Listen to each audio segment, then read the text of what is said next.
সপ্তদশ খণ্ড। দক্ষিণেশ্বরে নবমী পূজা দিবসে ভক্ত সঙ্গে শ্রীরামকৃষ্ণ। প্রথম পরিচ্ছেদ। দক্ষিণেশ্বরে শ্রীরামকৃষ্ণ, নরেন্দ্র, ভবনাথ প্রভৃতি সঙ্গে। আজ নবমী পূজা, সোমবার 29শে সেপ্টেম্বর 1884 খ্রিস্টাব্দ। এইমাত্র রাত্রি প্রভাত হইল, মা কালীর মঙ্গল আরতি হইয়া গেল। নহবত হইতে রোশন চৌকি প্রভাতী রাগরাগিনী আলাপ করিতেছে। চাঙ্গারি হস্তে মালীরা ও সাজি হস্তে ব্রাহ্মণেরা পুষ্পচয়ন করিতে আসিয়াছেন। মার পূজা হইবে। শ্রীরামকৃষ্ণ অতি প্রত্যুষে অন্ধকার থাকিতে থাকিতে উঠিয়াছেন। ভবনাথ, বাবুরাম, নিরঞ্জন ও মাস্টার গত রাত্রি হইতে রহিয়াছেন। তাহারা ঠাকুরের ঘরের বারান্দায় শুইয়াছিলেন। চক্ষু উন্মীলন করিয়া দেখিলেন ঠাকুর মাতোয়ারা হইয়া নৃত্য করিতেছেন, বলিতেছেন, জয় জয় দুর্গে, জয় জয় দুর্গে। ঠিক একটি বালক, কোমরে কাপড় নাই, মার নাম করিতে করিতে ঘরের মধ্যে নাচিয়া বেড়াইতেছেন। কিয়ৎক্ষণ পরে আবার বলিতেছেন, সহজানন্দ, সহজানন্দ। শেষে গোবিন্দের নাম বারবার বলিতেছেন, প্রাণ হে গোবিন্দ মম জীবন। ভক্তেরা উঠিয়া বসিয়াছেন, এক দৃষ্টে ঠাকুরের ভাব দেখিতেছেন। হাজরাও কালীবাড়িতে আছেন। ঠাকুরের ঘরের দক্ষিণ পূর্ব বারান্দায় তাহার আসন, লাটুও আছেন ও তাহার সেবা করেন। রাখাল এ সময় বৃন্দাবনে। নরেন্দ্র মাঝে মাঝে আসিয়া দর্শন করেন। আজ নরেন্দ্র আসিবেন। ঠাকুরের ঘরের উত্তর দিকের ছোট বারান্দাটিতে ভক্তেরা শুইয়াছিলেন। শীতকাল, তাই ঝাঁপ দেওয়া ছিল। সকলের মুখ ধোয়ার পরে এই উত্তরের বারান্দাটিতে ঠাকুর আসিয়া একটি মাদুরে বসিলেন। ভবনাথ ও মাস্টার কাছে বসিয়া আছেন। অন্যান্য ভক্তরাও মাঝে মাঝে আসিয়া বসিতেছেন। শ্রীরামকৃষ্ণ ভবনাথের প্রতি বলিলেন, কি জানিস, যারা জীবকোটি তাদের বিশ্বাস সহজে হয় না। ঈশ্বরকোটির বিশ্বাস স্বতঃসিদ্ধ। প্রহ্লাদ ক লিখতে একেবারে কান্না, কৃষ্ণকে মনে পড়েছে। জীবের স্বভাব সংশয়াত্মক বুদ্ধি। তারা বলে, হাঁ বটে, কিন্তু হাজরা কোনো রকমে বিশ্বাস করবে না যে ব্রহ্ম ও শক্তি, শক্তি আর শক্তিমান অভেদ। যখন নিষ্ক্রিয় তাকে ব্রহ্ম বলে কই, যখন সৃষ্টি স্থিতি প্রলয় করেন তখন শক্তি বলি। কিন্তু একই বস্তু, অভেদ। অগ্নি বললে দাহিকা শক্তি অমনি বুঝায়, দাহিকা শক্তি বললে অগ্নিকে মনে পড়ে। একটাকে ছেড়ে আরেকটাকে চিন্তা করবার জো নাই। তখন প্রার্থনা করলুম, মা, হাজরা এখনকার মতো উল্টে দেওয়ার চেষ্টা করছে, হয় ওকে বুঝিয়ে দে, নয় এখান থেকে সরিয়ে দে। তারপর দিন সে আবার এসে বললে, হাঁ মানি। তখন বলে যে বিভু সব জায়গায় আছেন। ভবনাথ সহাস্যে বলিলেন, হাজরার এই কথাতে আপনার এত কষ্ট বোধ হয়েছিল? শ্রীরামকৃষ্ণ বলিলেন, আমার অবস্থা বদলে গেছে। এখন লোকের সঙ্গে হাঁক ডাক করতে পারি না। হাজরার সঙ্গে যে তর্ক ঝগড়া করব, এরকম অবস্থা আমার এখন নয়। যদু মল্লিকের বাগানে হৃদে বললে, মামা, আমাকে রাখবার কি তোমার ইচ্ছা নাই? আমি বললাম, না, সে অবস্থা এখন আমার নাই। এখন তোর সঙ্গে হাঁক ডাক করার জো নাই। জ্ঞান আর অজ্ঞান কাকে বলে? যতক্ষণ ঈশ্বর দূরে এই বোধ, ততক্ষণ অজ্ঞান। যতক্ষণ হেথা হেথা বোধ, ততক্ষণ জ্ঞান। যখন ঠিক জ্ঞান হয় তখন সব জিনিস চৈতন্যময় বোধ হয়। আমি শিবুর সঙ্গে আলাপ করতুম। শিবু তখন খুব ছেলে মানুষ, 4-5 বছরের হবে। ও দেশে তখন আছি। মেঘ ডাকছে, বিদ্যুৎ হচ্ছে। শিবু বলছে, খুড়ো, ওই চকমকি ঝাড়ছে। একদিন দেখি সে একলা ফড়িং ধরতে যাচ্ছে। কাছে গাছে পাতা নড়ছিল।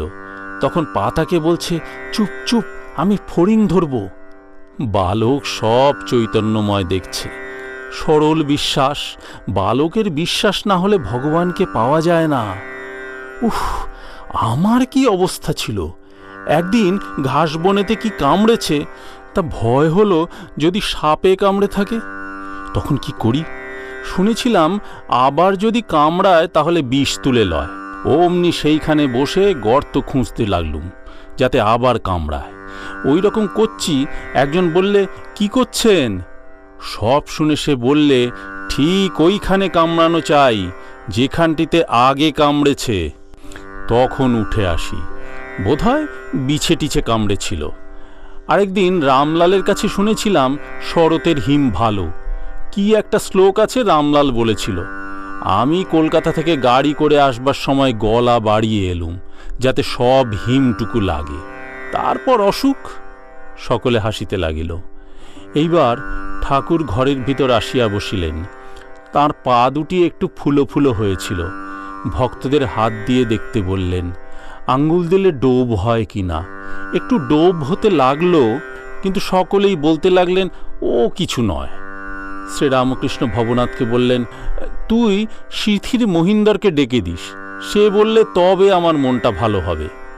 ভবনাথ সহাস্যে বললেন, আপনার ঔষধে খুব বিশ্বাস, আমাদের অত নাই। শ্রীরামকৃষ্ণ বললেন, ঔষধ তাঁরই, তিনিই একরূপে চিকিৎসক।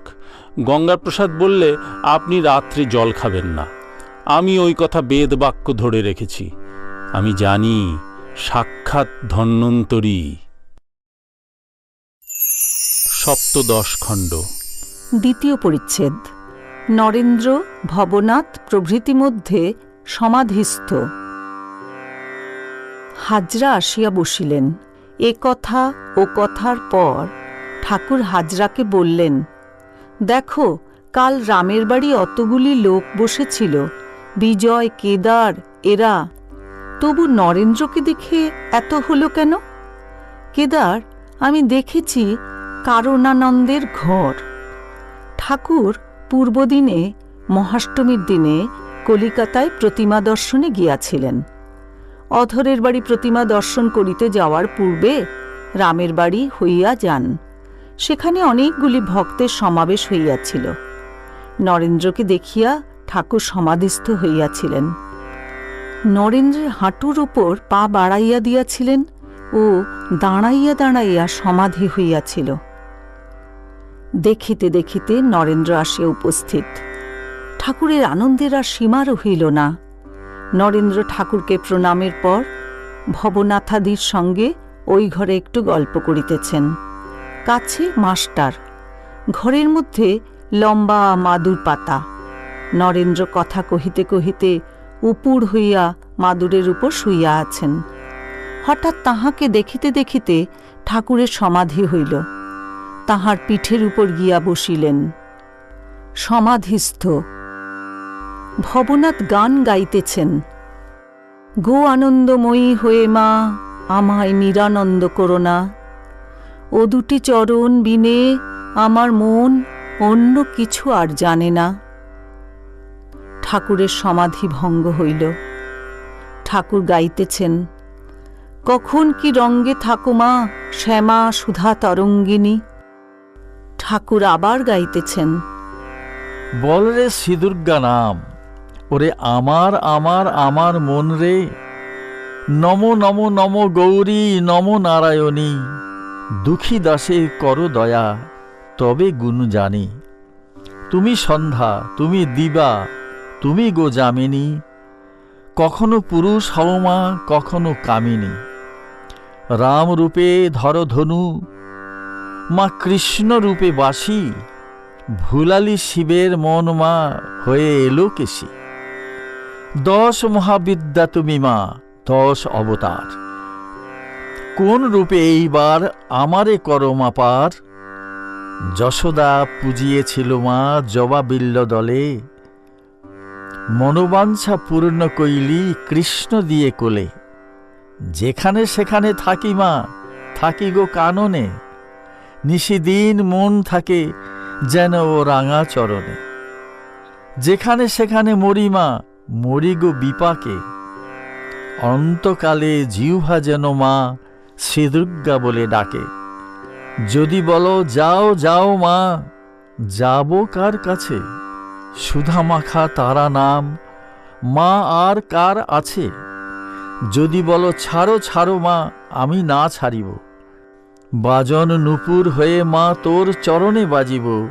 যখন বসিবে মাগো শিব সন্নিধানে, জয় শিব বলে বাজিব চরণে। চরণে লিখিতে নাম আচর যদি যায়, ভূমিতে লিখিয়ে থুই নাম পদ দেগতায়। শঙ্করী হইয়ে মাগো গগনে উড়িবে, মিন হয়ে রব জলে মা নখে তুলে লবে। নখাঘাতে ব্রহ্মময়ী যখন যাবে গো পরাণী, কৃপা করে দিও মাগো রাঙা চরণ দুখানি।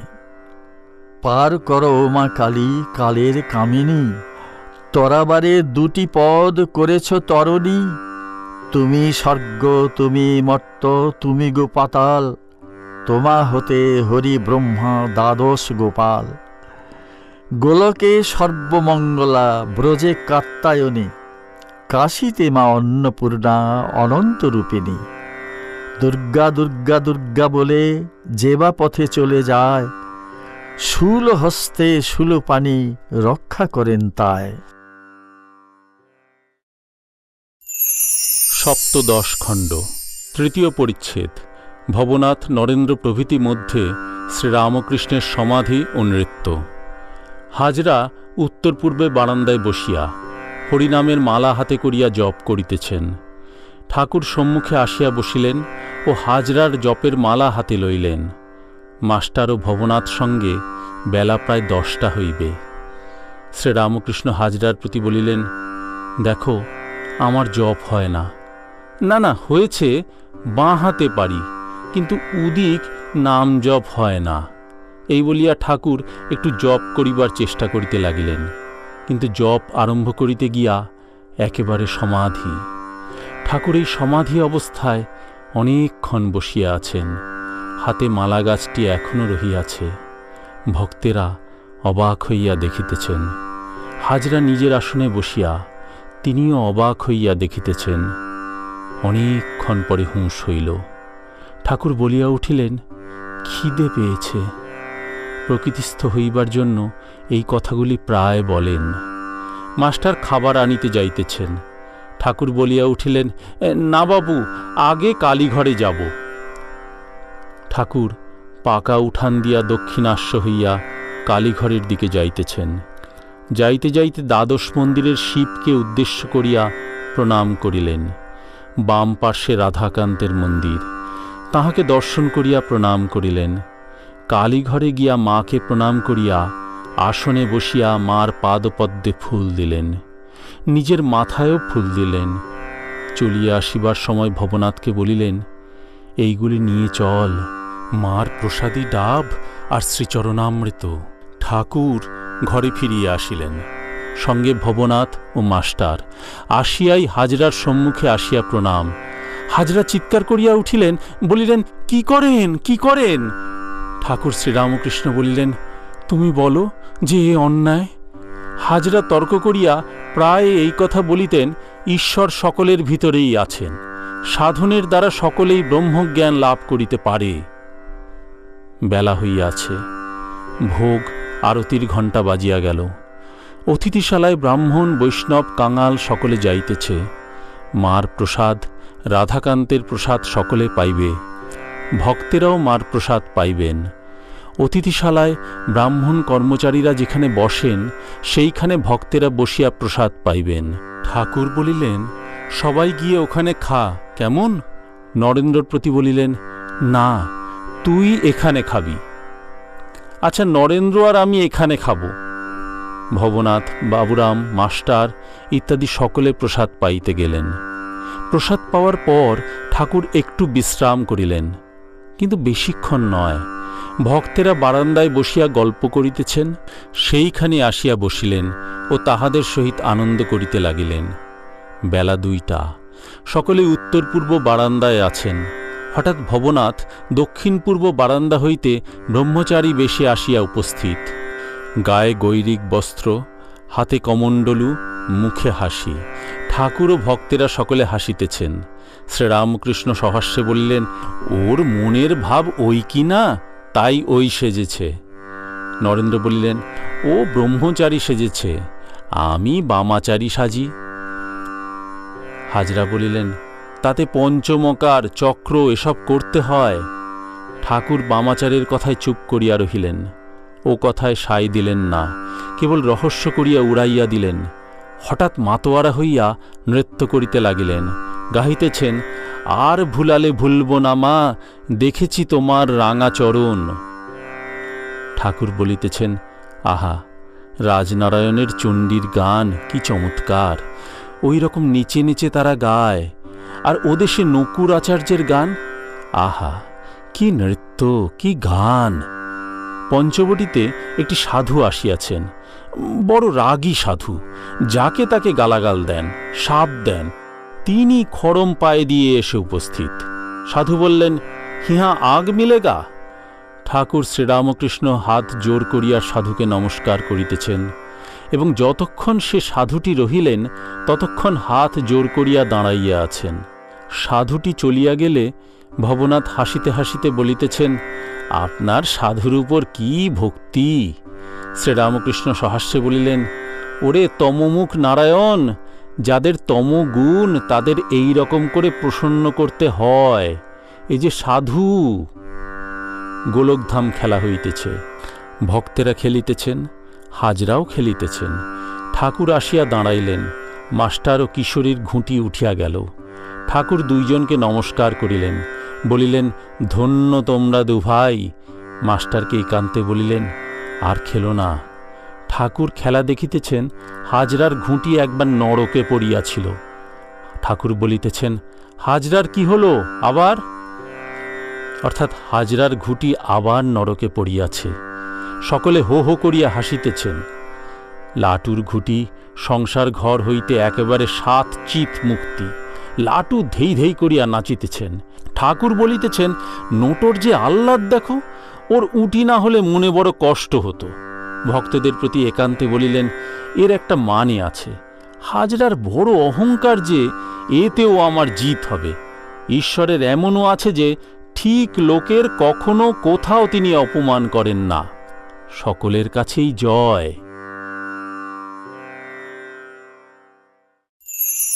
সপ্তদশ খণ্ড। চতুর্থ পরিচ্ছেদ। নরেন্দ্র প্রভৃতিকে স্ত্রীলোক লইয়া সাধন নিষেধ, বামাচার নিন্দা। পূর্বকথা তীর্থদর্শন। কাশীতে ভৈরবী চক্র, ঠাকুরের সন্তানভাব। ঘরে ছোট তক্তপোষ্টিতে ঠাকুর বসিয়াছেন। নরেন্দ্র, ভবনাথ, বাবুরাম, মাস্টার মেজেতে বসিয়া আছেন। ঘোষপাড়া ও পঞ্চনামী এইসব মতের কথা নরেন্দ্র তুলিলেন। ঠাকুর তাহাদের বর্ণনা করিয়া নিন্দা করিতেছেন। বলিতেছেন, ঠিক ঠিক সাধন করিতে পারে না, ধর্মের নাম করিয়া ইন্দ্রিয় চরিতার্থ করে। নরেন্দ্রের প্রতি বলিলেন, তোর আর এসব শুনে কাজ নাই। ভৈরব ভৈরবী এদেরও ওই রকম। কাশীতে যখন আমি গেলুম তখন একদিন ভৈরবী চক্রে আমায় নিয়ে গেল। একজন করে ভৈরব, একজন করে ভৈরবী। আমায় কারণ পান করতে বললে। আমি বললাম, মা, আমি কারণ ছুঁতে পারি না। তখন তারা খেতে লাগল। আমি মনে করলাম এইবার বুঝি জপ ধ্যান করবে। তা নয়, নৃত্য করতে আরম্ভ করলে। আমার ভয় হতে লাগল, পাছে গঙ্গায় পড়ে যায়। চক্রটি গঙ্গার ধারে হয়েছিল। স্বামী স্ত্রী যদি ভৈরব ভৈরবী হয় তবে তাদের বড় মান। নরেন্দ্রাদি ভক্তের প্রতি, কি জানো, আমার ভাব মাতৃভাব, সন্তান ভাব। মাতৃভাব অতি শুদ্ধ ভাব, এতে কোনো বিপদ নাই। ভগ্নীভাব এও মন্দ নয়। স্ত্রীভাব, বীরভাব বড় কঠিন। তারকের বাপ ওইভাবে সাধন করত, বড় কঠিন। ঠিক ভাব রাখা যায় না। নানা পথ ঈশ্বরের কাছে পৌঁছিবার, মত পথ। যেমন কালীঘরে যেতে নানা পথ দিয়ে যাওয়া যায়, তবে কোনো পথ শুদ্ধ, কোনো পথ নোংরা। শুদ্ধ পথ দিয়ে যাওয়াই ভালো। অনেক মত, অনেক পথ দেখলাম, এসব আর ভালো লাগে না। পরস্পর সব বিবাদ করে। এখানে আর কেউ নাই, তোমরা আপনার লোক। তোমাদের বলছি, শেষে এই বুঝেছি, তিনি পূর্ণ, আমি তাঁর অংশ। তিনি প্রভু, আমি তাঁর দাস। আবার এক একবার ভাবি, তিনি আমি, আমি তিনি। ভক্তেরা নিস্তব্ধ হইয়া এই কথাগুলি শুনিতেছেন। ভবনাথ বিনীতভাবে, লোকের সঙ্গে মনান্তর থাকলে মন কেমন করে, তাহলে সকলকে তো ভালোবাসতে পারলুম না। শ্রীরামকৃষ্ণ, প্রথমে একবার কথাবার্তা কইতে তাদের সঙ্গে ভাব করতে চেষ্টা করবে। চেষ্টা করেও যদি না হয়, তারপর আর ওসব ভাববে না। তাঁর শরণাগত হও, তাঁর চিন্তা করো, তাঁকে ছেড়ে অন্য লোকের জন্য মন খারাপ করবার দরকার নেই। ভবনাথ, ক্রাইস্ট, চৈতন্য, এঁরা সব বলে গেছেন যে সকলকে ভালোবাসবে। শ্রীরামকৃষ্ণ, ভালো তো বাসবে, সর্বভূতে ঈশ্বর আছেন বলে, কিন্তু যেখানে দুষ্ট লোক সেখানে দূর থেকে প্রণাম করবে। কি চৈতন্যদেব? তিনিও বিজাতীয় লোক দেখে প্রভু করেন ভাব সংবরণ। শ্রীবাসের বাড়িতে তাঁর শাশুড়িকে চুল ধরে বার করা হয়েছিল। ভবনাথ, সে অন্য লোক বার করেছিল। শ্রীরামকৃষ্ণ, তাঁর সম্মতি না থাকলে পারে? কি করা যায়? যদি অন্যের মন পাওয়া না গেল তো রাত দিন কি ওই ভাবতে হবে? যে মন তাঁকে দেব সে মন এদিক ওদিক বাজে খরচ করব? আমি বলি, মা, আমি নরেন্দ্র, ভবনাথ, রাখাল কিছুই চাই না, কেবল তোমায় চাই। মানুষ নিয়ে কি করব? ঘরে আসবেন চণ্ডী, শুনব কত চণ্ডী, কত আসবেন দণ্ডী, যোগী, জটাধারী। তাঁকে পেলে সবাইকে পাব। টাকা মাটি, মাটি টাকা, সোনা মাটি, মাটি সোনা, এই বলে ত্যাগ করলুম, গঙ্গার জলে ফেলে দিলুম। তখন ভয় হল যে মা লক্ষ্মী যদি রাগ করেন, লক্ষ্মীর ঐশ্বর্য অবজ্ঞা করলুম, যদি খ্যাঁট বন্ধ করেন। তখন বললুম, মা, তোমায় চাই, আর কিছুই চাই না, তাঁকে পেলে তবে সব পাব। ভবনাথ হাসিতে হাসিতে, এ পাটোয়ারি। শ্রীরামকৃষ্ণ সহাস্যে, হাঁ, ওইটুকু পাটোয়ারি। ঠাকুর সাক্ষাৎকার হয়ে একজনকে বললেন, তোমার তপস্যা দেখে বড় প্রসন্ন হয়েছে, এখন একটি বর নাও। সাধক বললেন, ঠাকুর যদি বর দেবেন তো এই বর দিন যেন সোনার থালে নাতির সঙ্গে বসে খাই। এক বরেতে অনেকগুলি হলো, ঐশ্বর্য হলো, ছেলে হলো, নাতি হলো। সকলের হাস্য।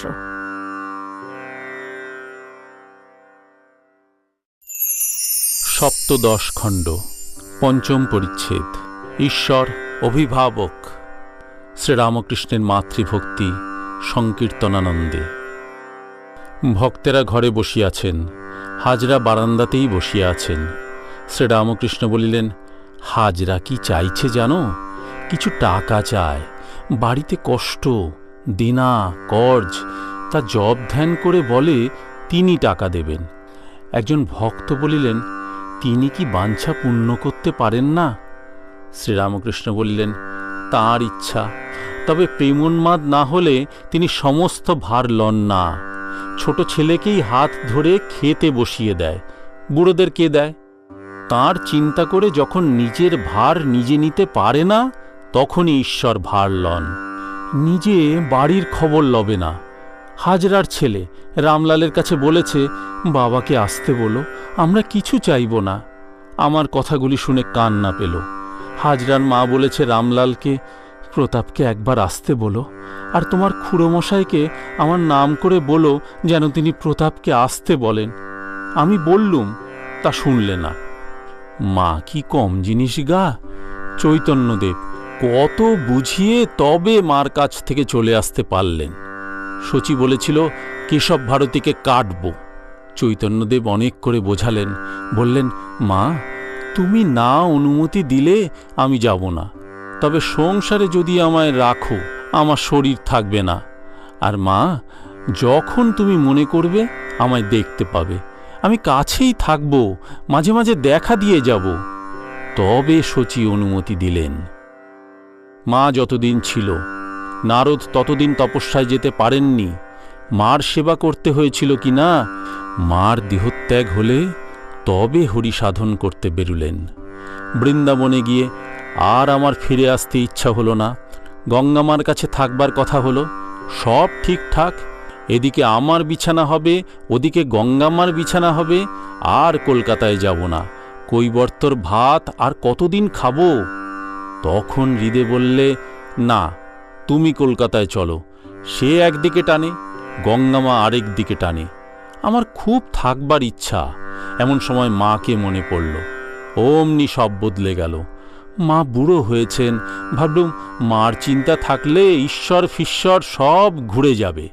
তার চেয়ে তাঁর কাছে যাই, গিয়ে সেইখানে ঈশ্বর চিন্তা করব নিশ্চিন্ত হয়ে। নরেন্দ্রর প্রতি বলিলেন, তুমি একটু তাকে বলো না। আমায় সেদিন বললে, হ্যাঁ, দেশে যাব, 3 দিন গিয়ে থাকব, তারপর যে সেই। ভক্তদের প্রতি বলিলেন, আজ ঘোষপাড়া ফোসপাড়া কি সব কথা হলো?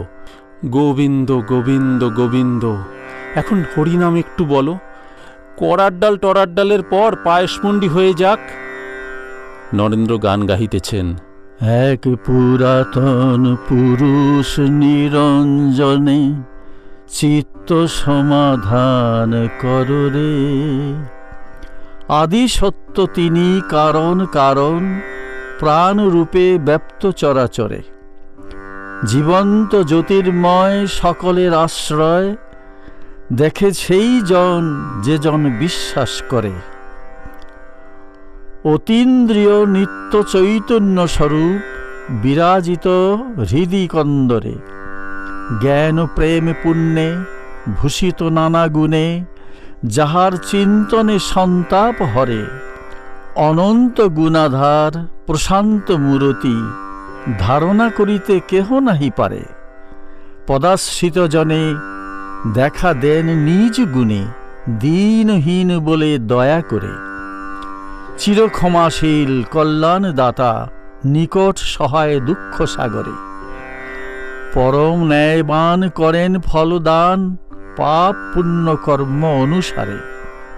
প্রেমময় দয়া সিন্ধু কৃপা নিধি, শ্রবণে যার গুণ আঁখি ঝরে। তার মুখ দেখি সবে হওরে সুখী, তৃষিত মন প্রাণ যার তরে। বিচিত্র শোভাময় নির্মল প্রকৃতি, বর্ণিতে সে অপরূপ বচন হারে। ভজন সাধন তার করহে নিরন্তর, চিরভিখারী হয়ে তার দ্বারে। চিদাকাশে হল পূর্ণ প্রেমচন্দ্রদয় হে, উথলিল প্রেম সিন্ধু কি আনন্দময় হে। জয় দয়াময় জয় দয়াময় জয় দয়াময়, চারিদিকে ঝলমল করে ভক্ত গ্রহদল। ভক্ত সঙ্গে ভক্ত সখা লীলার সময় হে। জয় দয়াময় জয় দয়াময় জয় দয়াময়। স্বর্গের দুয়ার খুলি আনন্দ লহরী তুলি, নববিধান বসন্ত সমীরণ বয়। ফুটে তাহে মন্দ মন্দ লীলারস প্রেমগন্ধ, ঘ্রাণে যোগী বৃন্দ যোগানন্দে মত্ত হয় হে। জয় দয়াময় জয় দয়াময় জয় দয়াময়। ভবসিন্ধু জলে বিধান কমলে, আনন্দময়ী বিরাজে। আবেশে আকুল ভক্ত অলিকুল, পিয়ে সুধা তার মাঝে। দেখো দেখো মায়ের প্রসন্ন বদন, চিত্ত বিনোদন ভুবন মোহন। পদতলে দলে দলে সাধুগণ, নাচে গায় তারা হইয়ে মগন।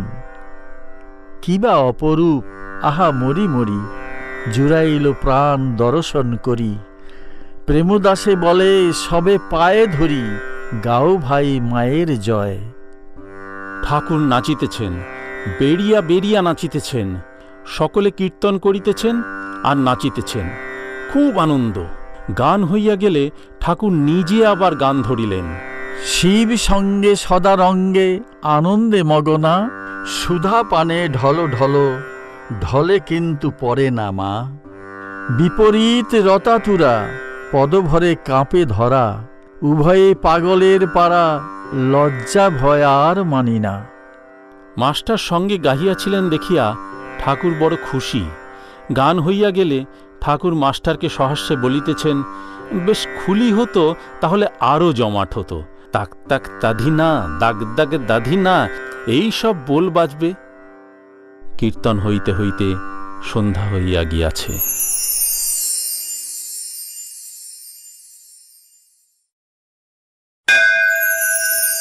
অষ্টাদশ খণ্ড। শ্রীরামকৃষ্ণ অধরের বাড়ি আগমন ও ভক্ত সঙ্গে কীর্তনানন্দ। প্রথম পরিচ্ছেদ। বিজয়, কেদার, বাবুরাম প্রভৃতি ভক্ত সঙ্গে শ্রীরামকৃষ্ণ। আজ আশ্বিন শুক্লা একাদশী, বুধবার, 1 অক্টোবর 1884 খ্রিস্টাব্দ। ঠাকুর দক্ষিণেশ্বর হইতে অধরের বাড়ি আসিতেছেন, সঙ্গে নারায়ণ, গঙ্গাধর। পথিমধ্যে হঠাৎ ঠাকুরের ভাবাবস্থা হইল। ভাবে বলিতেছেন, আমি মালা জুব্ব, হ্যাক থু, এ শিব যে পাতাল ফোঁড়া শিব, স্বয়ম্ভুলিঙ্গ। অধরের বাড়িতে আসিয়াছেন। এখানে অনেক ভক্তের সমাবেশ হইয়াছে। কেদার, বিজয়, বাবুরাম প্রভৃতি অনেকে উপস্থিত। কীর্তনিয়া বৈষ্ণবচরণ আসিয়াছেন। ঠাকুরের আদেশক্রমে অধর প্রত্যহ অফিস হইতে আসিয়াই বৈষ্ণবচরণের মুখ হইতে কীর্তন শুনেন।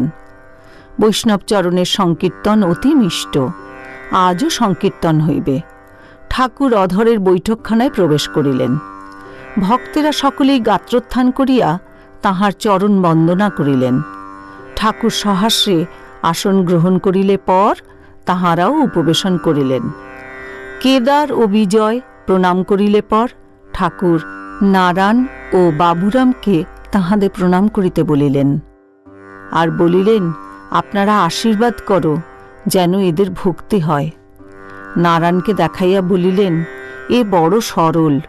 ভক্তেরা বাবুরাম ও নারায়ণকে এক দৃষ্টে দেখিতেছেন। শ্রীরামকৃষ্ণ, কেদারাদি ভক্তের প্রতি, তোমাদের সঙ্গে রাস্তায় দেখা হলো, তা না হলে তোমরা কালীবাড়ি গিয়ে পড়তে। ঈশ্বরের ইচ্ছায় দেখা হয়ে গেল। কেদার বিনীতভাবে কৃতাঞ্জলি। ঈশ্বরের ইচ্ছা, সে আপনার ইচ্ছা। ঠাকুর হাসিতেছেন। অষ্টাদশ খণ্ড। দ্বিতীয় পরিচ্ছেদ। ভক্ত সঙ্গে কীর্তনানন্দে। এইবার কীর্তন আরম্ভ হইল। বৈষ্ণবচরণ অভিসার আরম্ভ করিয়া রাস কীর্তন করিয়া পালা সমাপ্ত করিলেন। শ্রী শ্রী রাধাকৃষ্ণের মিলন কীর্তন যাই আরম্ভ হইল, ঠাকুর প্রেমানন্দে নৃত্য করিতে লাগিলেন। সঙ্গে সঙ্গে ভক্তেরাও তাহাকে বেড়িয়া নাচিতে লাগিলেন ও সংকীর্তন করিতে লাগিলেন। কীর্তনান্তে সকলে আসন গ্রহণ করিলেন। শ্রীরামকৃষ্ণ বিজয়ের প্রতি বলিলেন, ইনি বেশ গান। এই বলিয়া বৈষ্ণবচরণকে দেখাইয়া দিলেন ও তাহাকে শ্রী গৌরাঙ্গ সুন্দর এই গানটি গাহিতে বলিলেন। বৈষ্ণবচরণ গান ধরিলেন।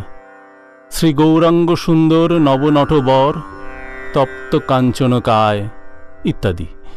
গান সমাপ্ত হইলে ঠাকুর বিজয়কে বলিলেন, কেমন? বিজয় বলিলেন, আশ্চর্য। ঠাকুর গৌরাঙ্গের ভাবে নিজে গান ধরিলেন। ভাব হবে বই কিরে, ভাবনিধি শ্রী গৌরাঙ্গের ভাব হবে বই কিরে। ভাবে হাসে, কাঁদে, নাচে, গায়। বন দেখে বৃন্দাবন ভাবে, সমুদ্র দেখে যমুনা ভাবে। যার অন্তঃকৃষ্ণ বহির গৌর ভাব হবে। গোরা ফুকরি ফুকরি কান্দে, গোরা আপনার পায়ে আপনি ধরে, বলে কোথা রায় প্রেমময়ী। মণি সঙ্গে সঙ্গে গাহিতেছেন। ঠাকুরের গান সমাপ্ত হইলে বৈষ্ণবচরণ আবার গাইলেন। হরি হরি বলরে বিনে, হরির করুণা বিনে পরম তত্ত্ব আর পাবিনে। হরি নাম তাপ হরে, মুখে বলো হরে কৃষ্ণ হরে। হরি যদি কৃপা করে, তবে ভবে আর ভাবিনে। বিনে একবার হরি বলো, হরি নাম বিনে নাই সম্বল। দাস গোবিন্দ কয় দিন গেল, অকুলে যেন ডুবিনে। ঠাকুর কীর্তনিয়ার মতন গানের সঙ্গে সঙ্গে সুর করিতেছেন। বৈষ্ণবচরণকে বলিতেছেন, ওই রকম করে বলো, কীর্তনিয়া ঢঙে বৈষ্ণবচরণ আবার গাইলেন। দুর্গা নাম জপ সদা রসনায় আমার, দুর্গমে শ্রী দুর্গা বিনে কে করে নিস্তার। দুর্গা নাম তরি ভবার্ণব তরিবারে, ভাসিতেছে সেই তরি শ্রদ্ধা সরোবরে। শ্রীগুরু করুণা করি যেই ধন দিলে, সাধনা করহ তরি মিলিবে গোকুলে। যদি বলো ছয় রিপু হইয়ে পবন, ধরিতে না দিবে তরি করিবে তুফান। তুফানেতে কি করিবে শ্রী দুর্গা নাম যার তরি, অবশ্য পাইবে কুল মৃত্যুঞ্জয় যার কাণ্ডারি। তুমি স্বর্গ তুমি মর্তমা তুমি সে পাতাল, তোমা হতে হরি ব্রহ্মা দ্বাদশ গোপাল। 10 মহাবিদ্যা মাতা 10 অবতার, এবার কোন রূপে আমায় করিতে হবে পার। চলো অচল তুমি মা তুমি সূক্ষ্ম স্থূল, সৃষ্টি স্থিতি প্রলয় তুমি মা তুমি বিশ্বমূল। ত্রিলোক জননী তুমি ত্রিলোক তারিণী, সকলের শক্তি তুমি মা তোমার শক্তি তুমি। ঠাকুর গায়কের সঙ্গে পুনঃ পুনঃ গাহিতে লাগিলেন। চলো অচল তুমি মা তুমি সূক্ষ্ম স্থূল, সৃষ্টি স্থিতি প্রলয়ে তুমি মা বিশ্বমূল। ত্রিলোক জননী তুমি ত্রিলোক তারিণী, সকলের শক্তি তুমি মা তোমার শক্তি তুমি। কীর্তনিয়া আবার আরম্ভ করিলেন। বায়ু অন্ধকার আদি শূন্য আর আকাশ, রূপ দিক দিগন্তর তোমা হতে প্রকাশ। ব্রহ্মা বিষ্ণু আদি করি যতেক অমরে, তব শক্তি প্রকাশিছে সকল শরীরে। ইরা পিঙ্গলা সুষুম্না বজ্রা চিত্রানিতে, ক্রমযোগে আছে জেগে সহস্র হইতে। চিত্রাণীর মধ্যে ঊর্ধ্বে আছে পদ্ম সারি সারি, শুক্লবর্ণ সুবর্ণবর্ণ বিদ্যুতাদি করি। 2 পদ্ম প্রস্ফুটিত 1 পদ্ম কোড়া, অধোমুখে ঊর্ধ্বমুখে আছে 2 পদ্ম জোড়া। হংসরূপে বিহার তথায় করগ আপনি, আধার কমলে হওমা কুন কুণ্ডলিনী। তদূর্ধ্বে মণিপুর নাম নাভিস্থল, রক্তবর্ণ পদ্ম তাহে আছে 10 দল। সেই পদ্মে তব শক্তি অনল আছয়, সে অনল নিবৃত্তি হলে সকলই নিভায়। হৃদি পদ্মে আকাশ মানস সরোবর, অনাহত পদ্ম ভাসে তাহার উপর। সুবর্ণ বর্ণ 12 দল তথায় শিবিবান, সেই পদ্মে তব শক্তি জীব আর প্রাণ। তদূর্ধ্বে কণ্ঠদেশ ধূম্রবর্ণ পদ্ম, ষোড়শ দল নাম তার পদ্ম বিশুদ্ধাক্ষ। সেই পদ্মে তব শক্তি আছয়ে আকাশ, সে আকাশ রুদ্ধ হলে সকলই আকাশ। তদূর্ধ্বে শিরসি মধ্যে পদ্ম সহস্র দল, গুরুদেবের স্থান সেই অতি গুহ্যস্থল। সেই পদ্মে বিশ্বরূপে পরম শিব বিরাজে, একা আছেন শুক্লবর্ণ সহস্রদল পঙ্কজে। ব্রহ্মরন্ধ্র আছে যথা শিব বিশ্বরূপ, তুমি তথা গেলে শিব হন স্বীয়রূপ। তথা শিব সঙ্গে রঙ্গে করগ বিহার, বিহার সমাপনে শিব হন বিম্বাকার।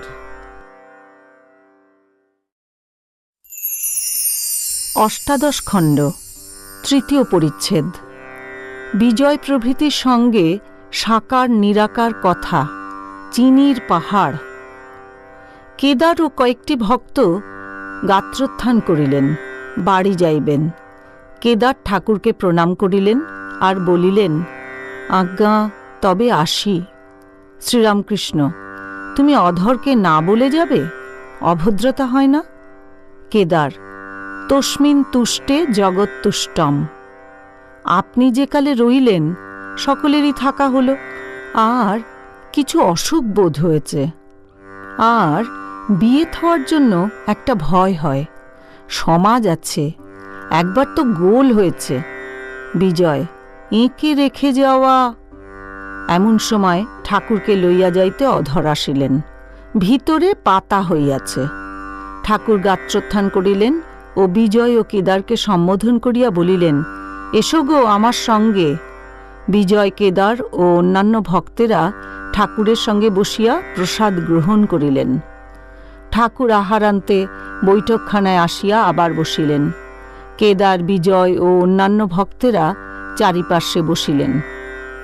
কেদার কৃতাঞ্জলি হইয়া অতি নম্রভাবে ঠাকুরকে বলিতেছেন, মাপ করুন, যা ইতস্তত করেছিলাম। কেদার বুঝি ভাবিতেছেন, ঠাকুর যেখানে আহার করিয়াছেন সেখানে আমি কোন ছাড়। কেদারের কর্মস্থল ঢাকায়। সেখানে অনেক ভক্ত তাঁহার কাছে আসেন ও তাঁহাকে খাওয়াইতে সন্দেশাদি নানারূপ দ্রব্য আনয়ন করেন। কেদার সেই সকল কথা ঠাকুরকে নিবেদন করিতেছেন।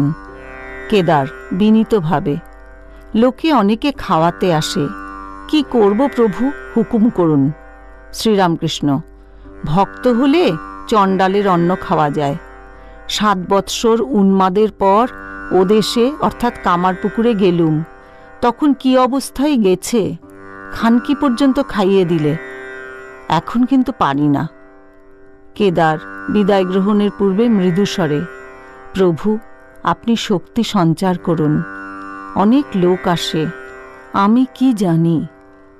শ্রীরামকৃষ্ণ, হয়ে যাবে গো, আন্তরিক ঈশ্বরে মতি থাকলে হয়ে যায়। কেদার বিদায় লইবার পূর্বে বঙ্গবাসী সম্পাদক শ্রীযুক্ত যোগেন্দ্র প্রবেশ করিলেন ও ঠাকুরকে প্রণাম করিয়া আসন গ্রহণ করিলেন। সাকার নিরাকার সম্বন্ধে কথা হইতেছে। শ্রীরামকৃষ্ণ, তিনি সাকার, নিরাকার, আবার কত কি, তা আমরা জানি না। শুধু নিরাকার বললে কেমন করে হবে? যোগেন্দ্র, ব্রাহ্ম সমাজের এক আশ্চর্য, 12 বছরের ছেলে, সেও নিরাকার দেখছে। আদি সমাজে সাকারে অত আপত্তি নাই, ওরা পূজাতে ভদ্রলোকের বাড়িতে আসতে পারে। শ্রীরামকৃষ্ণ সহাস্যে, ইনি বেশ বলেছেন, সেও নিরাকার দেখছে। অধর, শিবনাথবাবু সাকার মানেন না। বিজয়, সেটা তাঁর বুঝবার ভুল। ইনি যেমন বলেন, বহুরূপী কখনো এ রং কখনো সে রং, যে গাছতলায় বসে থাকে সেই ঠিক জানতে পারে। আমি ধ্যান করতে করতে দেখতে পেলাম চালচিত্র, কত দেবতা, তাঁরা কত কি বললেন। আমি বললুম, তাঁর কাছে যাব তবে বুঝব। শ্রীরামকৃষ্ণ, তোমার ঠিক দেখা হয়েছে। কেদার, ভক্তের জন্য সাকার, প্রেমে ভক্ত সাকার দেখে। ধ্রুব যখন ঠাকুর দর্শন করলেন, বলেছিলেন, কুণ্ডল কেন দুলছে না? ঠাকুর বললেন, তুমি দোলালে দোলে। শ্রীরামকৃষ্ণ, সব মানতে হয় গো, নিরাকার সাকার সব মানতে হয়। কালীঘরে ধ্যান করতে করতে দেখলুম রমণী খানকি। বললুম, মা তুই এই রূপেও আছিস? তাই বলছি, সব মানতে হয়। তিনি কখন কি রূপে দেখা দেন, সামনে আসেন, বলা যায় না। এই বলিয়া ঠাকুর গান ধরিলেন, এসেছেন এক ভাবের ফকির। বিজয়, তিনি অনন্ত শক্তি, আর এক রূপে দেখা দিতে পারেন না? কি আশ্চর্য, সব রেণু রেণু, এরা সব কিনা এই সব ঠিক করতে যায়। শ্রীরামকৃষ্ণ, একটু গীতা, একটু ভাগবত, একটু বেদান্ত পড়ে লোকে মনে করে আমি সব বুঝে ফেলেছি।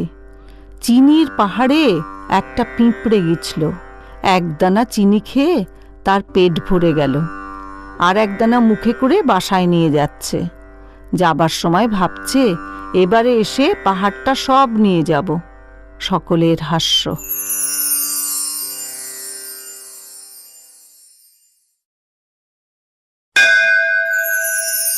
ঊনবিংশ খণ্ড। দক্ষিণেশ্বরে ভক্ত সঙ্গে শ্রীরামকৃষ্ণ। প্রথম পরিচ্ছেদ। দক্ষিণেশ্বরে বেদান্ত বাগীশ, ঈশান প্রভৃতি ভক্ত সঙ্গে। আজ শনিবার 11 অক্টোবর 1884 খ্রিস্টাব্দ। ঠাকুর দক্ষিণেশ্বরে কালীবাড়িতে ছোট তক্তাপোষে শুইয়ে আছেন। বেলা আন্দাজ 2টা বাজিয়াছে। মেজের উপর মাস্টার ও প্রিয় মুখুজ্জে বসিয়ে আছেন। মাস্টার স্কুল হইতে 1টার সময় ছাড়িয়া দক্ষিণেশ্বরে কালীবাড়িতে প্রায় 2টার সময় পৌঁছিয়াছেন। শ্রীরামকৃষ্ণ বলিলেন, যদু মল্লিকের বাড়ি গিয়াছিলাম। একবার জিজ্ঞাসা করে গাড়ি ভাড়া কত। যখন এরা বললে 3 টাকা 2 আনা, তখন একবার আমাকে জিজ্ঞাসা করে, আবার শুক্কুল ঠাকুর আড়ালে গাড়োয়ানকে জিজ্ঞাসা করছে। সে বললে 3 টাকা 4 আনা। তখন আবার আমাদের কাছে দৌড়ে আসে, বলে ভাড়া কত। কাছে দালাল এসেছে, সে যদুকে বললে বড় বাজারে 4 কাঠা জায়গা বিক্রি আছে, নেবেন? যদু বলে কত দাম? দামটা কিছু কমায় না? আমি বললুম, তুমি নেবে না, কেবল ঢং করছো না? তখন আবার আমার দিকে ফিরে হাসে। বিষয়ী লোকেদের দস্তুরি 5টা লোক আনাগোনা করবে, বাজারে খুব নাম হবে। অধরের বাড়ি গিয়েছিল। তা আমি আবার বললাম, তুমি অধরের বাড়ি গিয়েছিলে? তা অধর বড় সন্তুষ্ট হয়েছে। তখন বলে, হ্যাঁ হ্যাঁ, সন্তুষ্ট হয়েছে। যদুর বাড়িতে মল্লিক এসছিল, বড় চতুর আর শট। চক্ষু দেখে বুঝতে পারলাম। চক্ষুর দিকে তাকিয়ে বললাম, চতুর হওয়া ভালো নয়, কাক বড় শেয়ানা, চতুর, কিন্তু পরের গু খেয়ে মরে। আর দেখলাম লক্ষ্মী ছাড়া। যদুর মা অবাক হয়ে বললে, বাবা, তুমি কেমন করে জানলে ওর কিছু নাই? চেহারা দেখে বুঝতে পেরেছিলাম। নারায়ণ আসিয়াছেন, তিনিও মেজে বসিয়া আছেন। শ্রীরামকৃষ্ণ প্রিয়নাথের প্রতি বলিলেন, হ্যাঁ গা, তোমাদের হরিটি বেশ। প্রিয়নাথ বলিলেন, আজ্ঞা, এমন বিশেষ ভালো কি, তবে ছেলে মানুষ। নারায়ণ বলিলেন, পরিবারকে মা বলেছে। শ্রীরামকৃষ্ণ বলিলেন, সে কি, আমি বলতে পারি না, আর সে মা বলেছে? প্রিয়নাথের প্রতি বলিলেন, কি জানো, ছেলেটি বেশ শান্ত, ঈশ্বরের দিকে মন আছে। ঠাকুর অন্য কথা পারিলেন। হেম কি বলছিল জানো? বাবুরামকে বললে, ঈশ্বরই এক সত্য, আর সব মিথ্যা। না গো, আন্তরিক বলেছে। আবার আমাকে বাড়িতে নিয়ে গিয়ে কীর্তন শোনাবে বলেছিল, তা হয় নাই। তারপর নাকি বলেছিল, আমি খোল কর্তার নিলে লোকে কি বলবে। ভয় পেয়ে গেল, পাছে লোকে বলে পাগল হয়েছে। হরিপদ ঘোষপাড়ায় এক মাগির পাল্লায় পড়েছে, ছাড়ে না, বলে কোলে করে খাওয়ায়, বলে নাকি গোপাল ভাব। আমি অনেক সাবধান করে দিয়েছি, বলে বাৎসল্য ভাব। ওই বাৎসল্য থেকে আবার তাচ্ছল্য হয়। কি জানো, মেয়ে মানুষ থেকে অনেক দূরে থাকতে হয়, তবে যদি ভগবান লাভ হয়। যাদের মতলব খারাপ, সেসব মেয়ে মানুষের কাছে আনাগোনা করা কি তাদের হাতে কিছু খাওয়া বড় খারাপ। এরা সত্তা হরণ করে। অনেক সাবধানে থাকলে তবে ভক্তি বজায় থাকে। ভবনাথ, রাখাল, এরা সব একদিন আপনারা রান্না করলে ওরা খেতে বসেছে। এমন সময় একজন বাউল এসে ওদের পংক্তিতে বসে বলে, খাবো। আমি বললাম, আঁটবে না। আচ্ছা, যদি থাকে তোমার জন্য রাখবে। তা সে রেগে উঠে গেল। বিজয়ের দিনে যে সে মুখে খাইয়ে দেয়, সে ভালো নয়। শুদ্ধ সত্য ভক্ত, এদের হাতে খাওয়া যায়। মেয়ে মানুষের কাছে খুব সাবধানে হতে হয়। গোপাল ভাব, এসব কথা শুনো না। মেয়ে ত্রিভুবন দিলে খেয়ে। অনেক মেয়ে মানুষ, জোয়ান ছোকরা, দেখতে ভালো দেখে নতুন মায়া ফাঁদে, তাই গোপাল ভাব। যাদের কৌমার বৈরাগ্য, যারা ছেলেবেলা থেকে ভগবানের জন্য ব্যাকুল হয়ে বেড়ায়, সংসারে ঢোকে না, তারা একটি থাক আলাদা। তারা নৈকস্য কুলীন। ঠিক ঠিক বৈরাগ্য হলে তারা মেয়ে মানুষ থেকে 50 হাত তফাতে থাকে, পাছে তাদের ভাব ভঙ্গ হয়। তারা যদি মেয়ে মানুষের পাল্লায় পড়ে, তাহলে আর নৈকস্য কুলীন থাকে না, ভঙ্গ ভাব হয়ে যায়, তাদের ঘর নিচু হয়ে যায়। যাদের ঠিক কৌমার বৈরাগ্য, তাদের উঁচু ঘর, অতি শুদ্ধ ভাব, গায়ে দাগটি পর্যন্ত লাগে না। জিতেন্দ্রিয় হওয়া যায় কি রকম করে? আপনাতে মেয়ের ভাব আরোপ করতে হয়। আমি অনেকদিন সখীভাবে ছিলাম।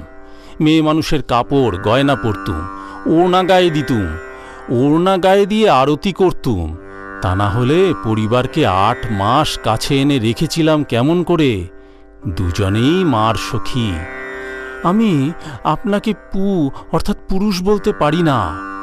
একদিন ভাবে রয়েছি, পরিবার জিজ্ঞাসা করলে, আমি তোমার কে? আমি বললুম, আনন্দময়ী। একমতে আছে যার মাইয়ে বোটা সেই মেয়ে। অর্জুন আর কৃষ্ণের মাইয়ে বোটা ছিল না। শিব পূজার ভাব কি জানো? শিবলিঙ্গের পূজা, মাতৃস্থানের ও পিতৃস্থানের পূজা। ভক্ত এই বলে পূজা করে, ঠাকুর দেখো যেন আর জন্ম না হয়, শোণিত শুক্রের মধ্যে দিয়া মাতৃস্থান দিয়া আর যেন আসতে না হয়। ঊনবিংশ খণ্ড। দ্বিতীয় পরিচ্ছেদ। স্ত্রীলোক লইয়া সাধন, শ্রীরামকৃষ্ণের পুনঃ পুনঃ নিষেধ। ঠাকুর শ্রীরামকৃষ্ণ প্রকৃতিভাবের কথা বলিতেছিলেন। শ্রীযুক্ত প্রিয় মুখুজ্জে, মাস্টার, আরও কয়েকটি ভক্ত বসিয়া আছেন। এমন সময় ঠাকুরদের বাড়ির একটি শিক্ষক ঠাকুরদের কয়েকটি ছেলে সঙ্গে করিয়া উপস্থিত হইলেন। শ্রীরামকৃষ্ণ ভক্তদের প্রতি, শ্রীকৃষ্ণের শিরে ময়ূর পাখা, ময়ূর পাখাতে যোনি চিহ্ন আছে, অর্থাৎ শ্রীকৃষ্ণ প্রকৃতিকে মাথায় রেখেছেন। কৃষ্ণ রাসমণ্ডলে গেলেন, কিন্তু সেখানে নিজে প্রকৃতি হলেন। তাই দেখো রাসমণ্ডলে তাঁর মেয়ের বেশ। নিজে প্রকৃতিভাব না হলে প্রকৃতির সঙ্গের অধিকারী হয় না। প্রকৃতিভাব হলে তবে রাস, তবে সম্ভোগ। কিন্তু সাধকের অবস্থায় খুব সাবধান হতে হয়। তখন মেয়ে মানুষ থেকে অনেক অন্তরে থাকতে হয়। এমনকি ভক্তিমতী হলেও বেশি কাছে যেতে নাই। ছাদে উঠবার সময় হেলতে দুলতে নাই। হেললে দুললে পড়বার খুব সম্ভাবনা। যারা দুর্বল তাদের ধরে ধরে উঠতে হয়। সিদ্ধ অবস্থায় আলাদা কথা। ভগবানকে দর্শনের পর বেশি ভয় নাই, অনেকটা নির্ভয়। ছাদে একবার উঠতে পারলে হয়। উঠবার পর ছাদে নাচাও যায়, সিঁড়িতে কিন্তু নাচা যায় না। আবার দেখো, যা ত্যাগ করে গেছি ছাদে উঠবার পর তার ত্যাগ করতে হয় না। ছাদও ইট চুন সুরকির তৈয়ারি, আবার সিঁড়িও সেই জিনিসে তৈয়ারি। যে মেয়ে মানুষের কাছে এত সাবধান হতে হয়, ভগবান দর্শনের পর বোধ হবে সেই মেয়ে মানুষ সাক্ষাৎ ভগবতী। তখন তাকে মাতৃজ্ঞানে পূজা করবে, আর তত ভয় নাই। কথাটা এই, বুড়ি ছুঁয়ে যা ইচ্ছা করো। বহির্মুখ অবস্থায় স্থূল দেখে, অন্নময় কোষে মন থাকে। তারপর সূক্ষ্ম শরীর, লিঙ্গ শরীর। মনোময় ও বিজ্ঞানময় কোষে মন থাকে।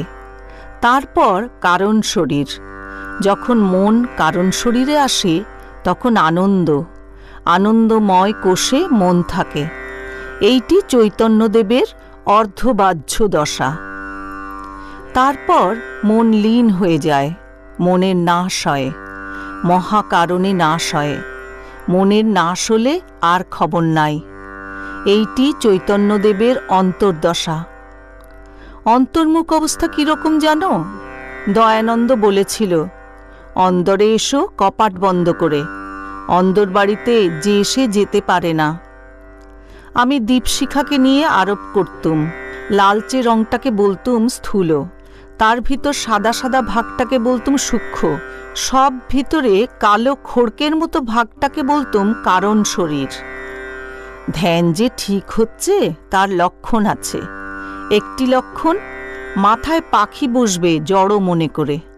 কেশব সেনকে প্রথম দেখি আদি সমাজে। তাকের অর্থাৎ বেদির উপর কজন বসেছে, কেশব মাঝখানে বসেছে। দেখলাম যেন কাষ্ঠবৎ। সেজবাবুকে বললুম, দেখো ওর ফাতনায় মাছ খেয়েছে। ওই ধ্যানটুকু ছিল বলে ঈশ্বরের ইচ্ছায় যেগুলো মনে করেছিল হয়ে গেল। চক্ষু চেয়েও ধ্যান হয়, কথা হচ্ছে তবুও ধ্যান হয়। যেমন মনে করো একজনের দাঁতের ব্যামো আছে, কনকন করে। ঠাকুরদের শিক্ষক, আজ্ঞে ওটি বেশ জানি। হাস্য। শ্রীরামকৃষ্ণ সহাস্যে, হ্যাঁ গো, দাঁতের ব্যামো যদি থাকে সব কর্ম করছে, কিন্তু দরদের দিকে মনটা আছে। তাহলে ধ্যান চোখ চেয়েও হয়, কথা কইতে কইতেও হয়। শিক্ষক: পতিত পাবন নাম তাঁর আছে, তাই ভরসা, তিনি দয়াময়। শ্রীরামকৃষ্ণ: শিখরাও বলেছিল তিনি দয়াময়। আমি বললুম, তিনি কেমন করে দয়াময়? তা তারা বললে, কেন মহারাজ, তিনি আমাদের সৃষ্টি করেছেন, আমাদের জন্য এত জিনিস তৈয়ারি করেছেন, আমাদের মানুষ করেছেন, আমাদের পদে পদে বিপদ থেকে রক্ষা করছেন। তা আমি বললুম, তিনি আমাদের জন্ম দিয়ে দেখছেন, খাওয়াচ্ছেন, তা কি এত বাহাদুরি? তোমার যদি ছেলে হয়, তাকে কি আবার বামুন পাড়ার লোক এসে মানুষ করবে? শিক্ষক: আজ্ঞা, কারু ফস করে হয়, কারু হয় না, এর মানে কি? শ্রীরামকৃষ্ণ: কি জানো, অনেকটা পূর্বজন্মের সংস্কারেতে হয়। লোকে মনে করে হঠাৎ হচ্ছে। একজন সকালে এক পাত্র মদ খেয়েছিল, তাতেই বেজায় মাতাল, ঢলাঢলি আরম্ভ করলে। লোকে অবাক, এক পাত্রে এত মাতাল কেমন করে হলো? একজন বললে, ওরে, সমস্ত রাত্রি মদ খেয়েছে। হনুমান সোনার লঙ্কা দগ্ধ করলে। লোকে অবাক, একটা বানর এসে সব পুড়িয়ে দিলে। কিন্তু আবার বলেছে, আদত কথা এই, সীতার নিঃশ্বাসে আর রামের কোপে পুড়েছিল। আর দেখো লালাবাবু, এত ঐশ্বর্য, পূর্বজন্মে সংস্কার না থাকলে ফস করে কি বৈরাগ্য হয়? আর রানী ভবানী, মেয়ে মানুষ হয়ে এত জ্ঞান ভক্তি। শেষ জন্মে সত্যগুণ থাকে, ভগবানে মন হয়, তার জন্য মন ব্যাকুল হয়, নানা বিষয়কর্ম থেকে মন সরে আসে। কৃষ্ণদাস পাল এসেছিল, দেখলাম রজগুণ। তবে হিন্দু, জুতো বাইরে রাখলে। একটু কথা কয়ে দেখলুম ভিতরে কিছুই নাই। জিজ্ঞাসা করলুম, মানুষের কি কর্তব্য? তা বলে, জগতের উপকার করব। আমি বললুম, হ্যাঁ গা, তুমি কে, আর কি উপকার করবে? আর জগৎ কতটুকু গা যে তুমি উপকার করবে?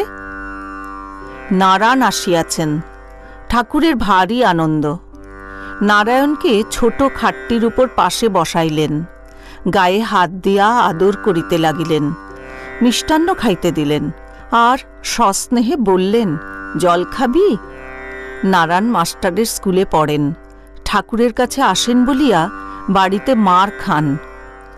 ঠাকুর সস্নেহে একটু হাসিতে হাসিতে নারায়ণকে বলছেন, তুই একটা চামড়ার জামা কর, তাহলে মারলে লাগবে না। ঠাকুর হরিশকে বললেন, তামাক খাবো। আবার নারায়ণকে সম্বোধন করে বলছেন, হরিপদ সেই পাতানো মা এসেছিল, আমি হরিপদকে খুব সাবধান করে দিয়েছি, ওদের ঘোষপাড়ার মত। আমি তাকে জিজ্ঞাসা করলুম, তোমার কেউ আশ্রয় আছে? তা বলে, হাঁ, অমুক চক্রবর্তী। শ্রীরামকৃষ্ণ মাস্টারের প্রতি আহা, নীলকণ্ঠ সেদিন এসেছিল, এমন ভাব।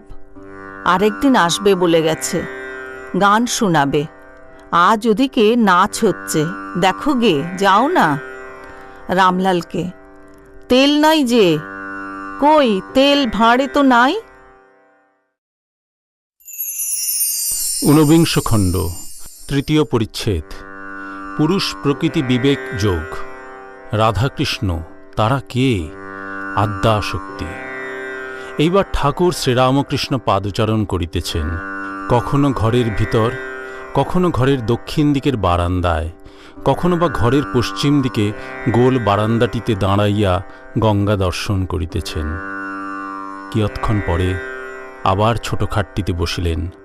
বেলা ৩টা বাজিয়া গিয়াছে। ভক্তেরা আবার মেজেতে আসিয়া বসিলেন। ঠাকুর ছোট খাটটিতে বসিয়া চুপ করিয়া আছেন। এক একবার ঘরের দেওয়ালের দিকে দৃষ্টিপাত করিতেছেন। দেওয়ালে অনেকগুলো পট আছে। ঠাকুরের বাম দিকে শ্রী শ্রী বীণাপাণির পট, তাহার কিছু দূরে নিতাই, গৌর ভক্তসঙ্গে কীর্তন করিতেছেন। ঠাকুরের সম্মুখে ধ্রুব ও প্রহ্লাদের ছবি ও মা কালীর মূর্তি। ঠাকুরের ডান দিকে দেওয়ালের উপর রাজরাজেশ্বরী মূর্তি। পিছনের দেওয়ালে যিশুর ছবি রহিয়াছে। পিটার ডুবিয়া যাইতেছেন, যিশু তুলিতেছেন। ঠাকুর হঠাৎ মাস্টারকে বলিতেছেন, দেখো, সাধু সন্ন্যাসীর পট ঘরে রাখা ভালো। সকালবেলা উঠে অন্য মুখ না দেখে সাধু সন্ন্যাসীদের মুখ দেখে উঠা ভালো। ইংরাজি ছবি দেওয়ালে ধনী, রাজা, কুইনের ছবি, কুইনের ছেলের ছবি, সাহেব মেম বেড়াচ্ছে তার ছবি রাখা, এসব রজগুণে হয়। যেরূপ সঙ্গের মধ্যে থাকবে সেরূপ স্বভাব হয়ে যায়। তাই ছবিতেও দোষ। আবার নিজের যেরূপ স্বভাব সেইরূপ সঙ্গ লোকে খোঁজে। পরমহংসেরা 2-5 জন ছেলে কাছে রেখে দেয়, কাছে আসতে দেয় 5-6 বছরের।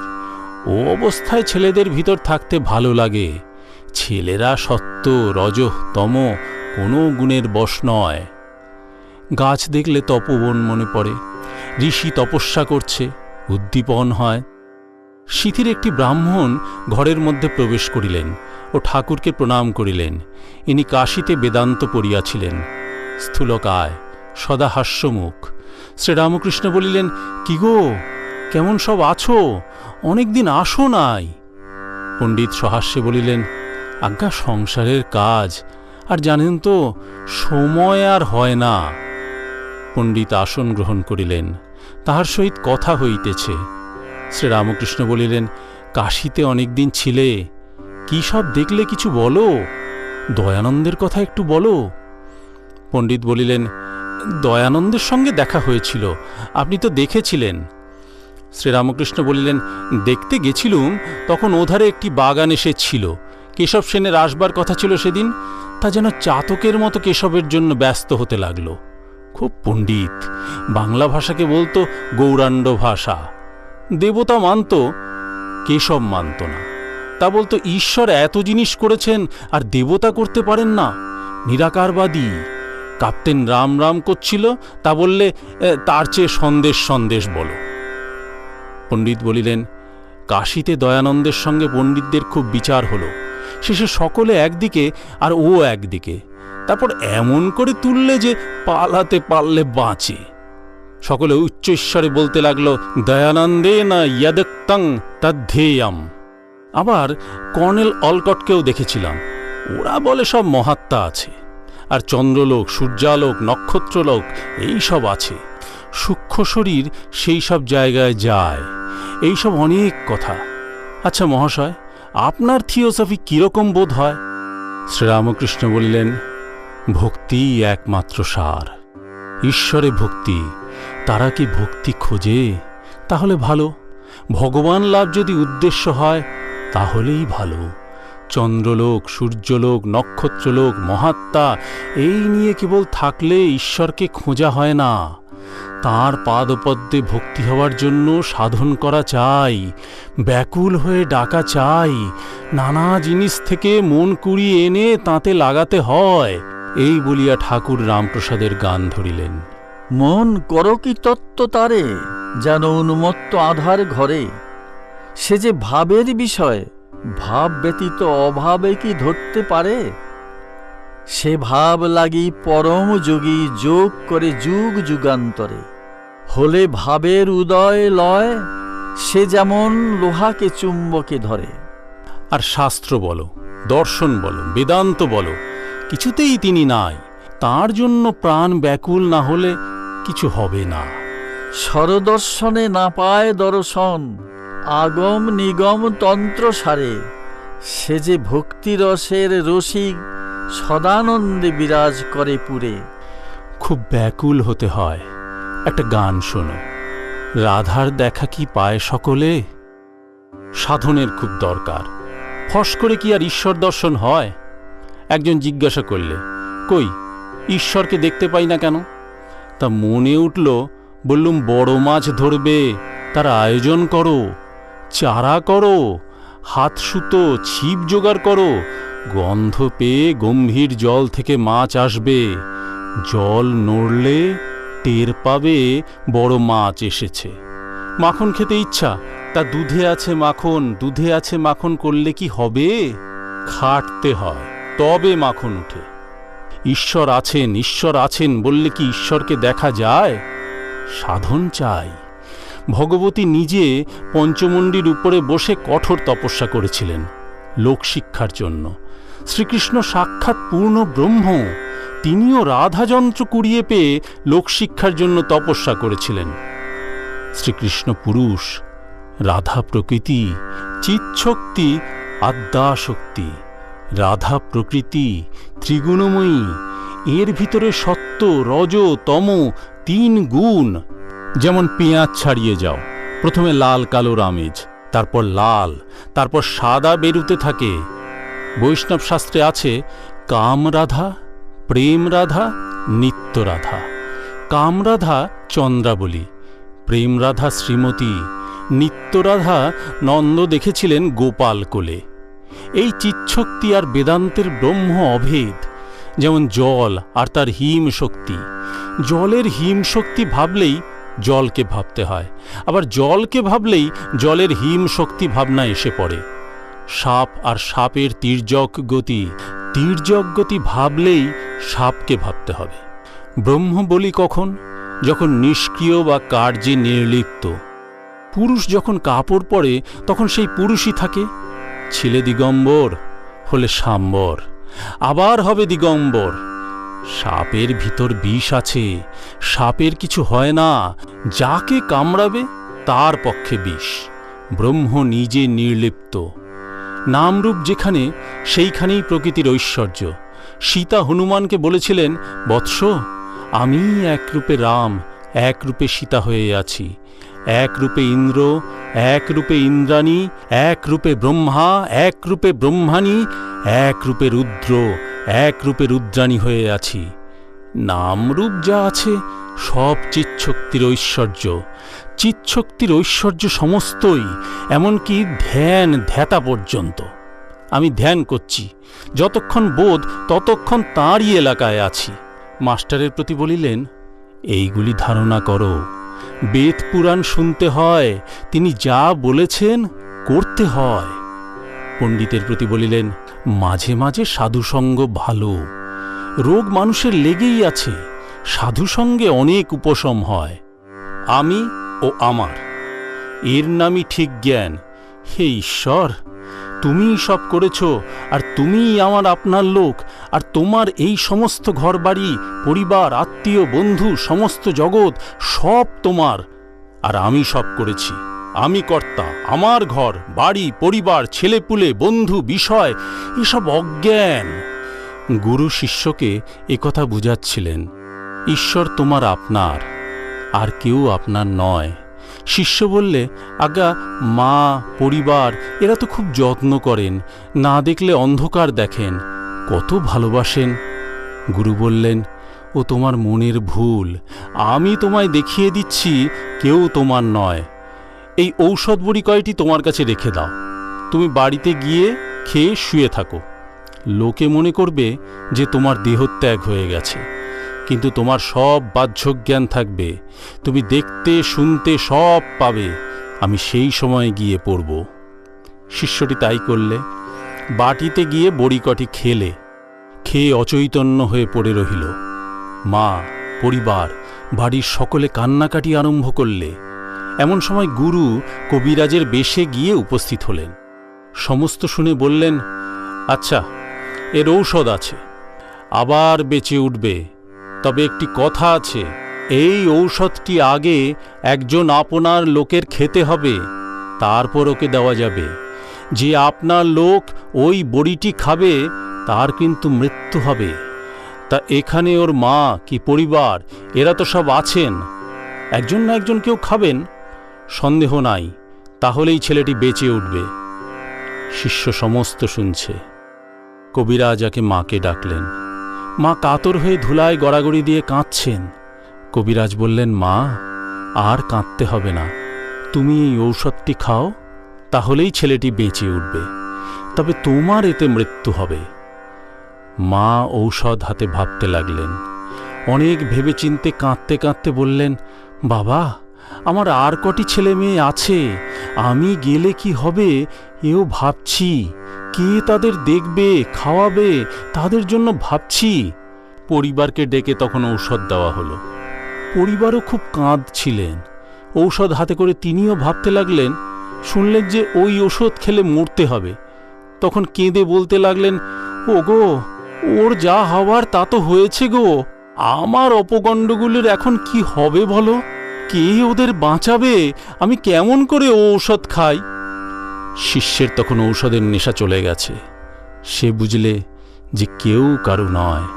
ধর্মর করে উঠে গুরুর সঙ্গে চলে গেল। গুরু বললেন, তোমার আপনার কেবল একজন, ঈশ্বর। তাই তার পাদপদ্মে যাতে ভক্তি হয়, যাতে তিনি আমার বলে ভালোবাসা হয়, তাই করাই ভালো। সংসার দেখছ দুদিনের জন্য, আর এতে কিছুই নাই। পণ্ডিত সহাস্যে বলিলেন, আগে এখানে এলে সেদিন পূর্ণ বৈরাগ্য হয়, ইচ্ছা করে সংসার ত্যাগ করে চলে যায়। শ্রীরামকৃষ্ণ বলিলেন, না, ত্যাগ করতে হবে কেন?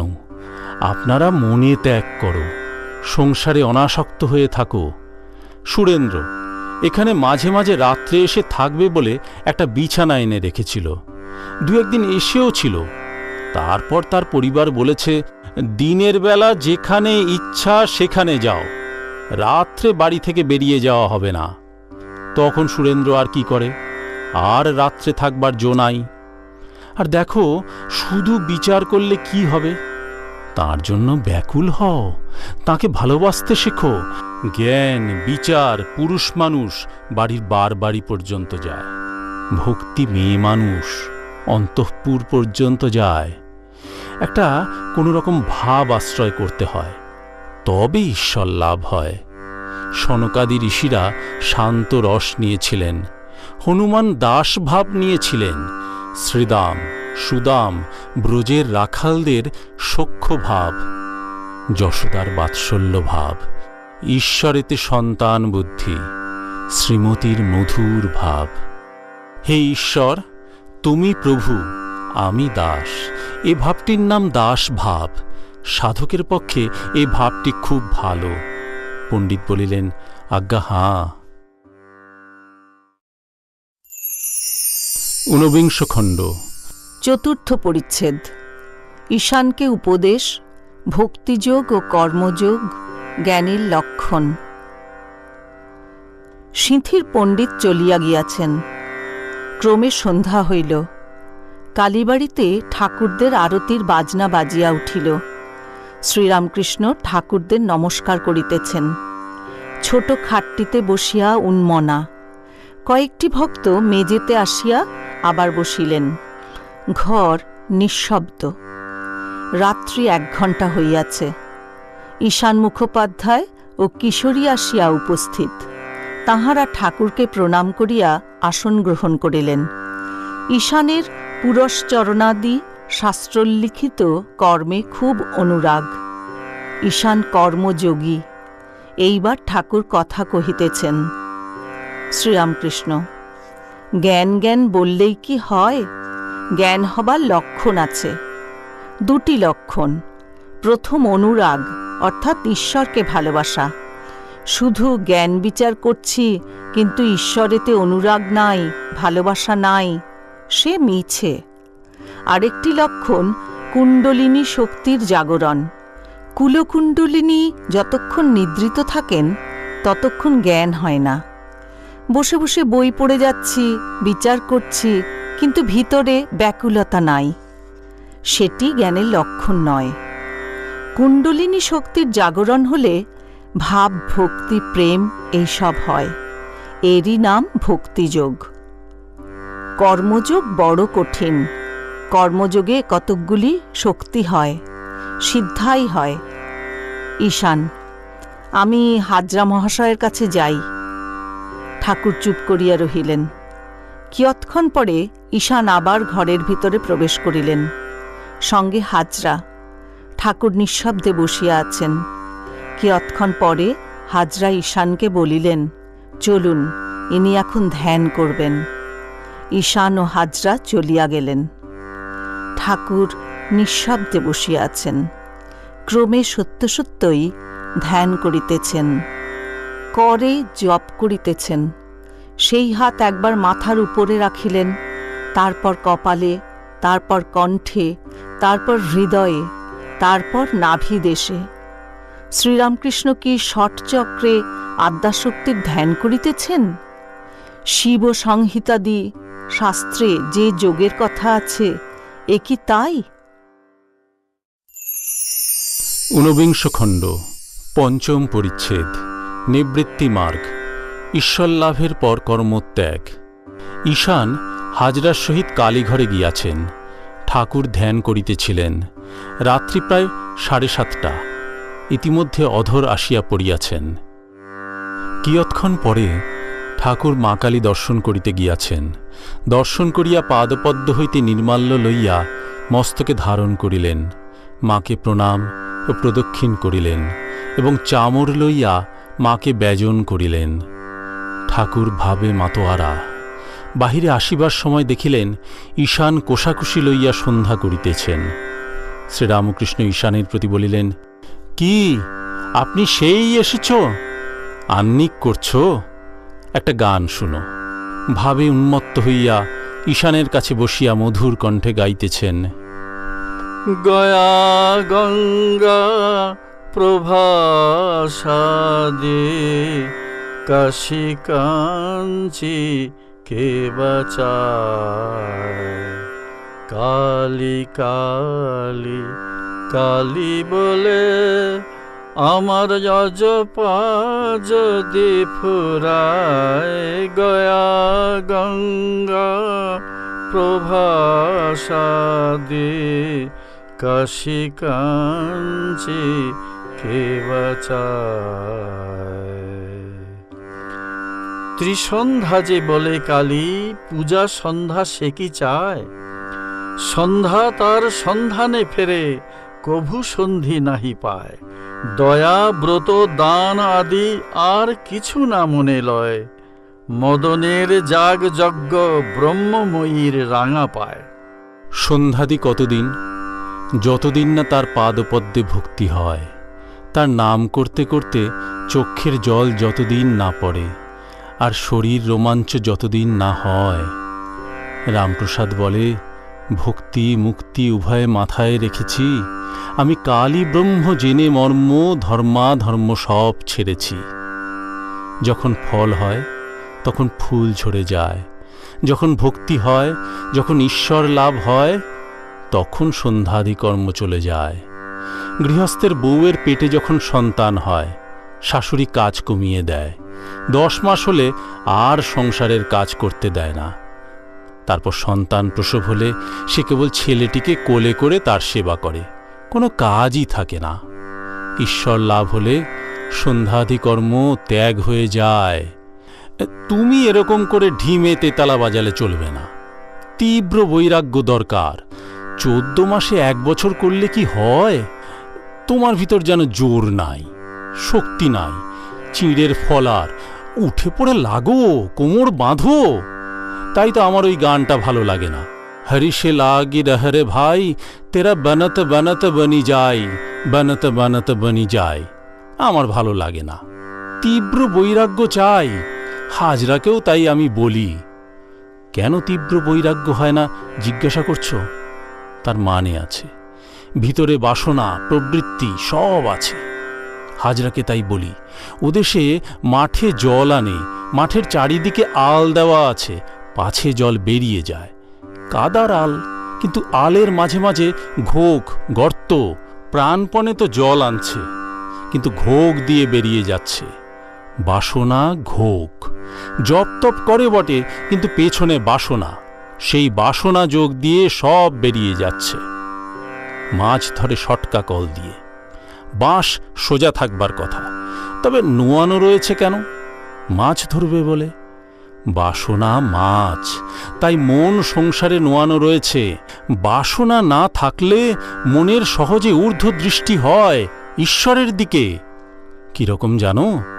নিক্তির কাঁটা যেমন, কামিনী কাঞ্চনের ভার আছে বলে উপরের কাঁটা নিচের কাঁটা এক হয় না, তাই যোগভ্রষ্ট হয়। দীপ শিখা দেখো নাই, একটু হাওয়া লাগলেই চঞ্চল হয়। যোগাবস্থা দীপ শিখার মতো, যেখানে হাওয়া নাই মনটি পড়েছে ছড়িয়ে, কতক গেছে ঢাকা, কতক গেছে দিল্লি, কতক গেছে কুচবিহার। সেই মনকে কুড়ুতে হবে, কুড়িয়ে এক জায়গায় করতে হবে। তুমি যদি 16 আনার কাপড় চাও, তাহলে কাপড়ওয়ালাকে 16 আনা তো দিতে হবে। একটা বিঘ্ন থাকলে আর যোগ হবার জো নাই। টেলিগ্রাফের তারে যদি একটা ফুটো থাকে, তাহলে আর খবর যাবে না। তা সংসারে আছো, থাকলেই বা, কিন্তু কর্মফল সমস্ত ঈশ্বরকে সমর্পণ করতে হবে, নিজে কোনো ফল কামনা করতে নাই। তবে একটা কথা আছে, ভক্তি কামনা কামনার মধ্যে নয়। ভক্তি কামনা, ভক্তি প্রার্থনা করতে পারো। ভক্তির তমহ আনবে, মার কাছে জোর করো। মায়ে পোয়ে মোকদ্দমা ধুম হবে রামপ্রসাদ বলে। তখন শান্ত হব, ক্ষান্ত হয়ে আমায় যখন করবি কোলে। ত্রৈলোক্য বলেছিল, আমি যে কালে ওদের ঘরে জন্মেছি তখন আমার হিস্সে আছে। তোমার মাঝে আপনার মা গো, এ কি পাতানো মা, এ কি ধর্ম মা? এতে জোর চলবে না তো কিসে জোর চলবে বলো? মা, আমি কি 28 ছেলে? আমি ভয় করিনি চোখ রাঙালে। এবার করব নালিশ, শ্রীনাথের আগে ডিক্রি লব 1 সওয়ালে। আপনার মা, জোর করো। যার যাতে সত্তা থাকে, তার তাতে টানও থাকে। মার সত্তা আমার ভিতর আছে বলে তাই তো মার দিকে অত টান হয়। সে ঠিক শৈব যে শিবের সত্তা পায়, কিছু কণা তার ভিতর এসে পড়ে। যে ঠিক বৈষ্ণব, তার নারায়ণের সত্তা ভিতরে আসে। আর এ সময় তো আর তোমার বিষয়কর্ম করতে হয় না। এখন দিন কতক তার চিন্তা করো। দেখলে তো সংসারে কিছু নাই। ঠাকুর আবার সেই মধুর কণ্ঠে গাইতেছেন, ভেবে দেখ মন কেউ কারো নয়, মিছে ভ্রম ভূমণ্ডলে। ভেবে দেখ মন কেউ কারো নয়, ভুলো না দক্ষিণা কালে বদ্ধ হয়ে মায়া জালে। ভেবে দেখ মন কেউ কারো নয়, মিছে ভ্রম ভূমণ্ডলে। দিন 2-3 দিনের তরে কর্তা বলে সবাই মানে, সেই কর্তাকে দেবে ফেলে কালাকালের কর্তা এলে। যার জন্যে মর ভেবে সে কি তোমার সঙ্গে যাবে? সেই প্রেয়সী দিবে ছড়া অমঙ্গল হবে বলে। আর তুমি শালিশি মোড়লি ওসব কি করছো? লোকের ঝগড়া বিবাদ মিটাও, তোমাকে শালিশি ধরে শুনতে পাই। ও তো অনেক দিন ধরে করে আসছো। যারা করবে তারা করুক, তুমি এখন তাঁর পাদপদ্মে বেশি করে মন দেও। বলে লঙ্কায় রাবণ মোল, বেহুলা কেঁদে আকুল হলো। তা শম্ভুও বলেছিল, বলে হাসপাতাল ডিসপেন্সারি করব। লোকটা ভক্ত ছিল, তাই আমি বললুম, ভগবানের সাক্ষাৎকার হলে কি হাসপাতাল ডিসপেন্সারি চাইবে? কেশব সেন বললে, ঈশ্বর দর্শন কেন হয় না? তা বললুম যে লোকমান্য বিদ্যা এসব নিয়ে তুমি আছো কি না, তাই হয় না। ছেলে চুষি নিয়ে যতক্ষণ চষে ততক্ষণ মা আসে না। লাল চুষি খানিকক্ষণ পরে চুষি ফেলে যখন চিৎকার করে, তখন মা ভাতের হাঁড়ি নামিয়ে আসে। তুমিও মোড়লি করছো। মা ভাবছে ছেলে আমার মোড়ল হয়ে বেশ আছে। আছে তো থাক। ঈশান ইতিমধ্যে ঠাকুরের চরণ স্পর্শ করিয়া বসিয়া আছেন। চরণ ধরিয়া বিনীতভাবে বলিতেছেন, আমি যে ইচ্ছা করে এসব করি তা নয়। শ্রীরামকৃষ্ণ বললেন, তা জানি, সে মায়েরই খেলা, এরই লীলা। সংসারে বদ্ধ করে রাখা সে মহামায়ার ইচ্ছা। কি জানো, ভবসাগরে উঠছে ডুবছে কতই তরি, আবার ঘুড়ি লক্ষ্যের দুটো একটা কাটে, হেসে দাও মা হাত চাপড়ি। লক্ষ্যের মধ্যে 2-1 মুক্ত হয়ে যায়, বাকি সবাই মার ইচ্ছায় বদ্ধ হয়ে আছে। চোর খেলা দেখো নাই? বুড়ির ইচ্ছা হলে যে খেলাটা চলে, সবাই যদি বুড়িকে ছুঁয়ে ফেলে তাহলে খেলা আর চলে না। তাই বুড়ির ইচ্ছা নয় যে সকলে ছোঁয়। আর দেখো, বড় বড় দোকানে চালের বড় বড় ঠেক থাকে, ঘরের চাল পর্যন্ত উঁচু, চাল থাকে, ডালও থাকে, কিন্তু পাছে ইঁদুরে খায় তাই দোকানদার কুলোয় করে খই মুড়কি রেখে দেয়। মিষ্ট লাগে আর সোঁদা গন্ধ, তাই যত ইঁদুর সেই কুলোতে গিয়ে পড়ে, বড় বড় ঠেকের সন্ধান পায় না। জীব কামিনী কাঞ্চনে মুগ্ধ হয়, ঈশ্বরের খবর পায় না। ঊনবিংশ খণ্ড। ষষ্ঠ পরিচ্ছেদ। শ্রীরামকৃষ্ণের সব কামনা ত্যাগ, কেবল ভক্তি কামনা। শ্রীরামকৃষ্ণ: নারদকে রাম বললেন, তুমি আমার কাছে কিছু বর নাও। নারদ বললেন, রাম, আমার আর কি বাকি আছে? কি বর লব? তবে যদি একান্ত বর দিবে, এই বর দাও, যেন তোমার পাদপদ্মে শুদ্ধা ভক্তি থাকে, আর যেন তোমার ভুবনমোহিনী মায়ায় মুগ্ধ না হই।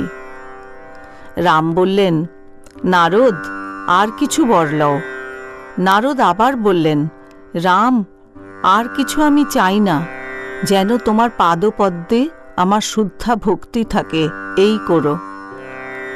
আমি মার কাছে প্রার্থনা করেছিলাম, বলেছিলাম, মা, আমি লোকমান্য চাই না মা, অষ্টসিদ্ধি চাই না মা, ও মা, শতসিদ্ধি চাই না মা, দেহসুখ চাই না মা, কেবল এই করো যেন তোমার পাদপদ্মে শুদ্ধা ভক্তি হয় মা।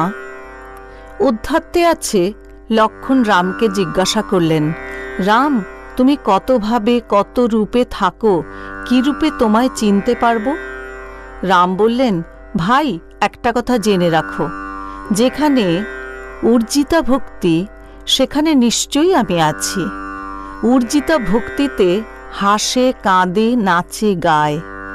যদি কারো এরূপ ভক্তি হয়, নিশ্চয় যেন ঈশ্বর সেখানে স্বয়ং বর্তমান। চৈতন্যদেবের ঐরূপ হয়েছিল। ভক্তেরা অবাক হইয়া শুনিতে লাগিলেন। দৈববাণীর ন্যায় এই সকল কথা শুনিতেছিলেন। কেহ ভাবিতেছেন, ঠাকুর বলিতেছেন, প্রেমে হাসে, কাঁদে, নাচে, গায়। এ তো শুধু চৈতন্যদেবের অবস্থা নয়, ঠাকুরের তো এই অবস্থা। তবে কি এইখানে স্বয়ং ঈশ্বর সাক্ষাৎ বর্তমান? ঠাকুরের অমৃতময়ী কথা চলিতেছে, নিবৃত্তি মার্গের কথা। ঈশানকে যাহা মেঘ গম্ভীর স্বরে বলিতেছেন, সেই কথা চলিতেছে। শ্রীরামকৃষ্ণ ঈশানের প্রতি, তুমি খোসামুদের কথায় ভুলো না। বিষয়ী লোক দেখলেই খোসামুদে এসে জুটে। মরা গরু একটা পেলে যত শকুনি সেখানে এসে পড়ে। বিষয়ী লোকগুলোর পদার্থ নাই, যেন গোবরের ঝোড়া। খোসামুদেরা এসে বলবে, আপনি দানী, জ্ঞানী, ধ্যানী। বলা তো নয়, অমনি বাঁশ। ও কি কতগুলো সংসারী ব্রাহ্মণ পণ্ডিত নিয়ে রাত দিন বসে থাকা আর তাদের খোসামদ শোনা? সংসারী লোকগুলো তিনজনের দাস, তাদের কি পদার্থ থাকে? মেঘের দাস, টাকার দাস, মনিবের দাস। একজনের নাম করব না। 800 টাকা মাইনে, কিন্তু মেঘের দাস। উঠতে বললে ওঠে, বসতে বললে বসে। আর সালিসি, মোড়লি, এসব কাজ কি? দয়া, পরোপকার, এসব তো অনেক হলো। ওসব যারা করবে তাদের থাক আলাদা। তোমার ঈশ্বরের পাদপদ্মে মন দিবার সময় হয়েছে। তাকে পেলে সব পাওয়া যায়। আগে তিনি, তারপর দয়া, পরোপকার, জগতের উপকার, জীব উদ্ধার। তোমার ও ভাবনায় কাজ কি? লঙ্কায় রাবণ মল, বেহুলা কেঁদে আকুল হলো, তাই হয়েছে তোমার। একজন সর্বত্যাগী তোমায় বলে দেয়, এই এই করো, তবে বেশ হয়। সংসারী লোকের পরামর্শে ঠিক হবে না। তা ব্রাহ্মণ পণ্ডিতই হন আর যিনি হন। পাগল হও, ঈশ্বরের প্রেমে পাগল হও। লোকে না হয় জানুক যে ঈশান এখন পাগল হয়েছে, আর পারে না।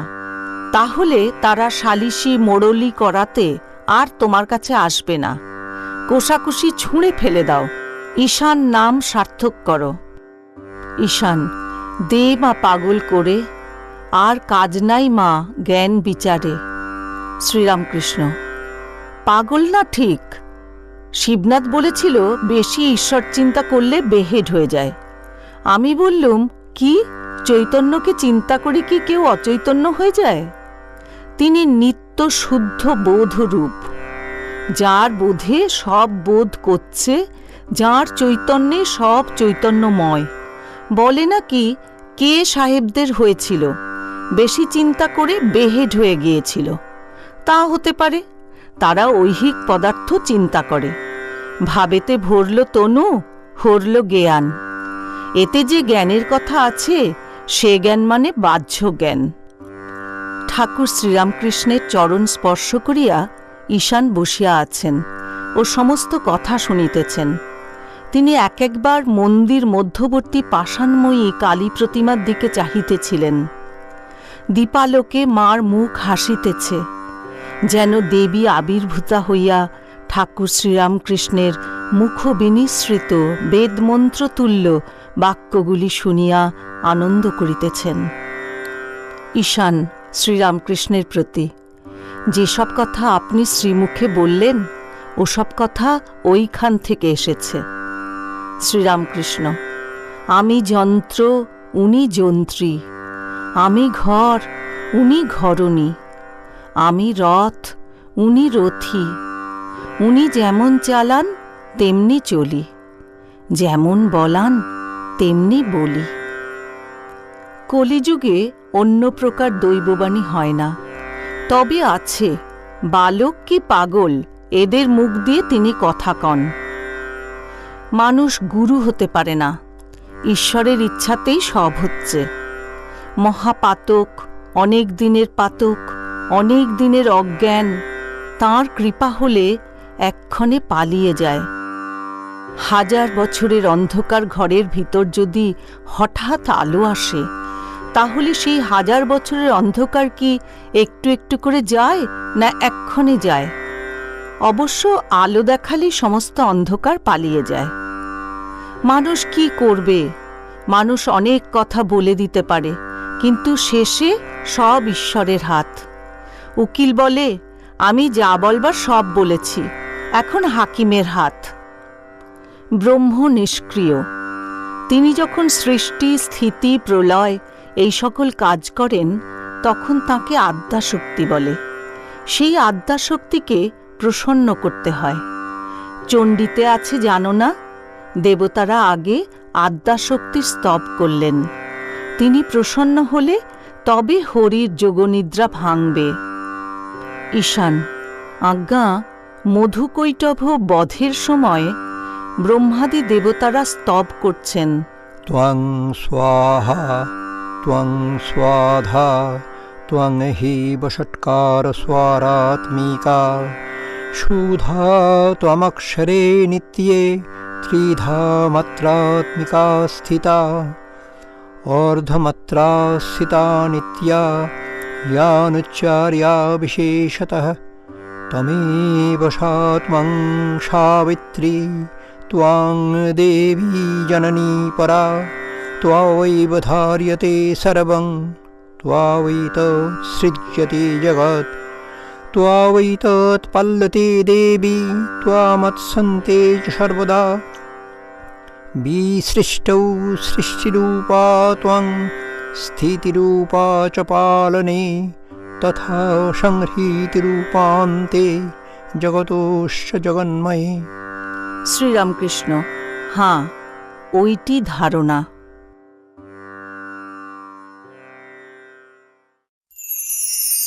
ঊনবিংশ খণ্ড, সপ্তম পরিচ্ছেদ। শ্রীরামকৃষ্ণ ও কর্মকাণ্ড। কর্মকাণ্ড কঠিন, তাই ভক্তিযোগ। কালী মন্দিরের সম্মুখে ভক্তেরা শ্রীরামকৃষ্ণকে ঘেরিয়া চতুর্দিকে বসিয়া আছেন। এতক্ষণ অবাক হইয়া শ্রীমুখের বাণী শুনিতেছিলেন। এইবার ঠাকুর গাত্রোত্থান করিলেন। মন্দিরের সম্মুখে চাতালে আসিয়া ভূমিষ্ঠ হইয়া মাকে প্রণাম করিলেন। ভক্তেরা সকলে তাহার কাছে সত্বর আসিয়া তাহার পাদমূলে ভূমিষ্ঠ হইয়া পড়িলেন। সকলেই চরণধূলির ভিখারী, সকলে চরণ বন্দনা করিলে পর ঠাকুর চাতাল হইতে নামিতেছেন ও মাস্টারের সঙ্গে কথা কহিতে কহিতে নিজের ঘরের দিকে আসিতেছেন। শ্রীরামকৃষ্ণ গীত গাহিতে গাহিতে মাস্টারের প্রতি বলিলেন, প্রসাদ বলে ভুক্তি মুক্তি উভয়ে মাথায় রেখেছি, আমি কালই ব্রহ্ম জেনে মর্ম, ধর্মাধর্ম সব ছেড়েছি। ধর্মাধর্ম কি জানো? এখানে ধর্ম মানে বৈধি ধর্ম, যেমন দান করতে হবে, শ্রাদ্ধ, কাঙালি ভোজন, এই সব। এই ধর্মকেই বলে কর্মকাণ্ড। এ পদ বড় কঠিন, নিষ্কাম কর্ম করা বড় কঠিন, তাই ভক্তিপথ আশ্রয় করতে বলেছে। একজন বাড়িতে শ্রাদ্ধ করেছিল, অনেক লোকজন খাচ্ছিল। একটা কসাই গরু নিয়ে যাচ্ছে কাটবে বলে। গরু বাগ মানছিল না, কসাই হাঁপিয়ে পড়েছিল। তখন সে ভাবলে শ্রাদ্ধ বাড়ি গিয়ে খাই, খেয়ে গায়ে জোর করি, তারপর গরুটাকে নিয়ে যাব। শেষে তাই করলে, কিন্তু যখন সে গরু কাটলে তখন যে শ্রাদ্ধ করেছিল তারও গোহত্যার পাপ হল। তাই বলছি, কর্মকাণ্ডের চেয়ে ভক্তিপথ ভালো। ঠাকুর ঘরে প্রবেশ করিতেছেন, সঙ্গে মাস্টার। ঠাকুর গুনগুন করিয়া গাহিতেছেন, নিবৃত্তি মার্গের বিষয় যা বললেন তারই ফুট উঠছে। ঠাকুর গুনগুন করে বলছেন, অবশেষে রাখো গো মা, হাড়ের মালা সিদ্ধি ঘটা। ঠাকুর ছোট খাটটিতে বসিলেন। অধর, কিশোরী ও অন্যান্য ভক্তেরা আসিয়া বসিলেন। শ্রীরামকৃষ্ণ ভক্তদের প্রতি বলিলেন, ঈশানকে দেখলুম, কই কিছুই তো হয় নাই। বলো কি, পুরস্চরণ 5 মাস করেছে, অন্য লোকে এক কাণ্ড করত। অধর বলিলেন, আমাদের সম্মুখে ওকে অত কথা বলা ভালো হয় নাই। শ্রীরামকৃষ্ণ বলিলেন, সে কি, ও জাপক লোক, ওর ওতে কি? কিয়ৎক্ষণ কথার পরে ঠাকুর অধরকে বলিতেছেন, ঈশান খুব দানি, আর দেখো জপ তপ খুব করে। ঠাকুর কিছুকাল চুপ করিয়া আছেন। ভক্তেরা মেজেতে বসিয়া এক দৃষ্টে চাহিয়া আছেন। হঠাৎ ঠাকুর অধরকে উদ্দেশ্য করিয়া বলিতেছেন, আপনাদের যোগ ও ভোগ দুই আছে।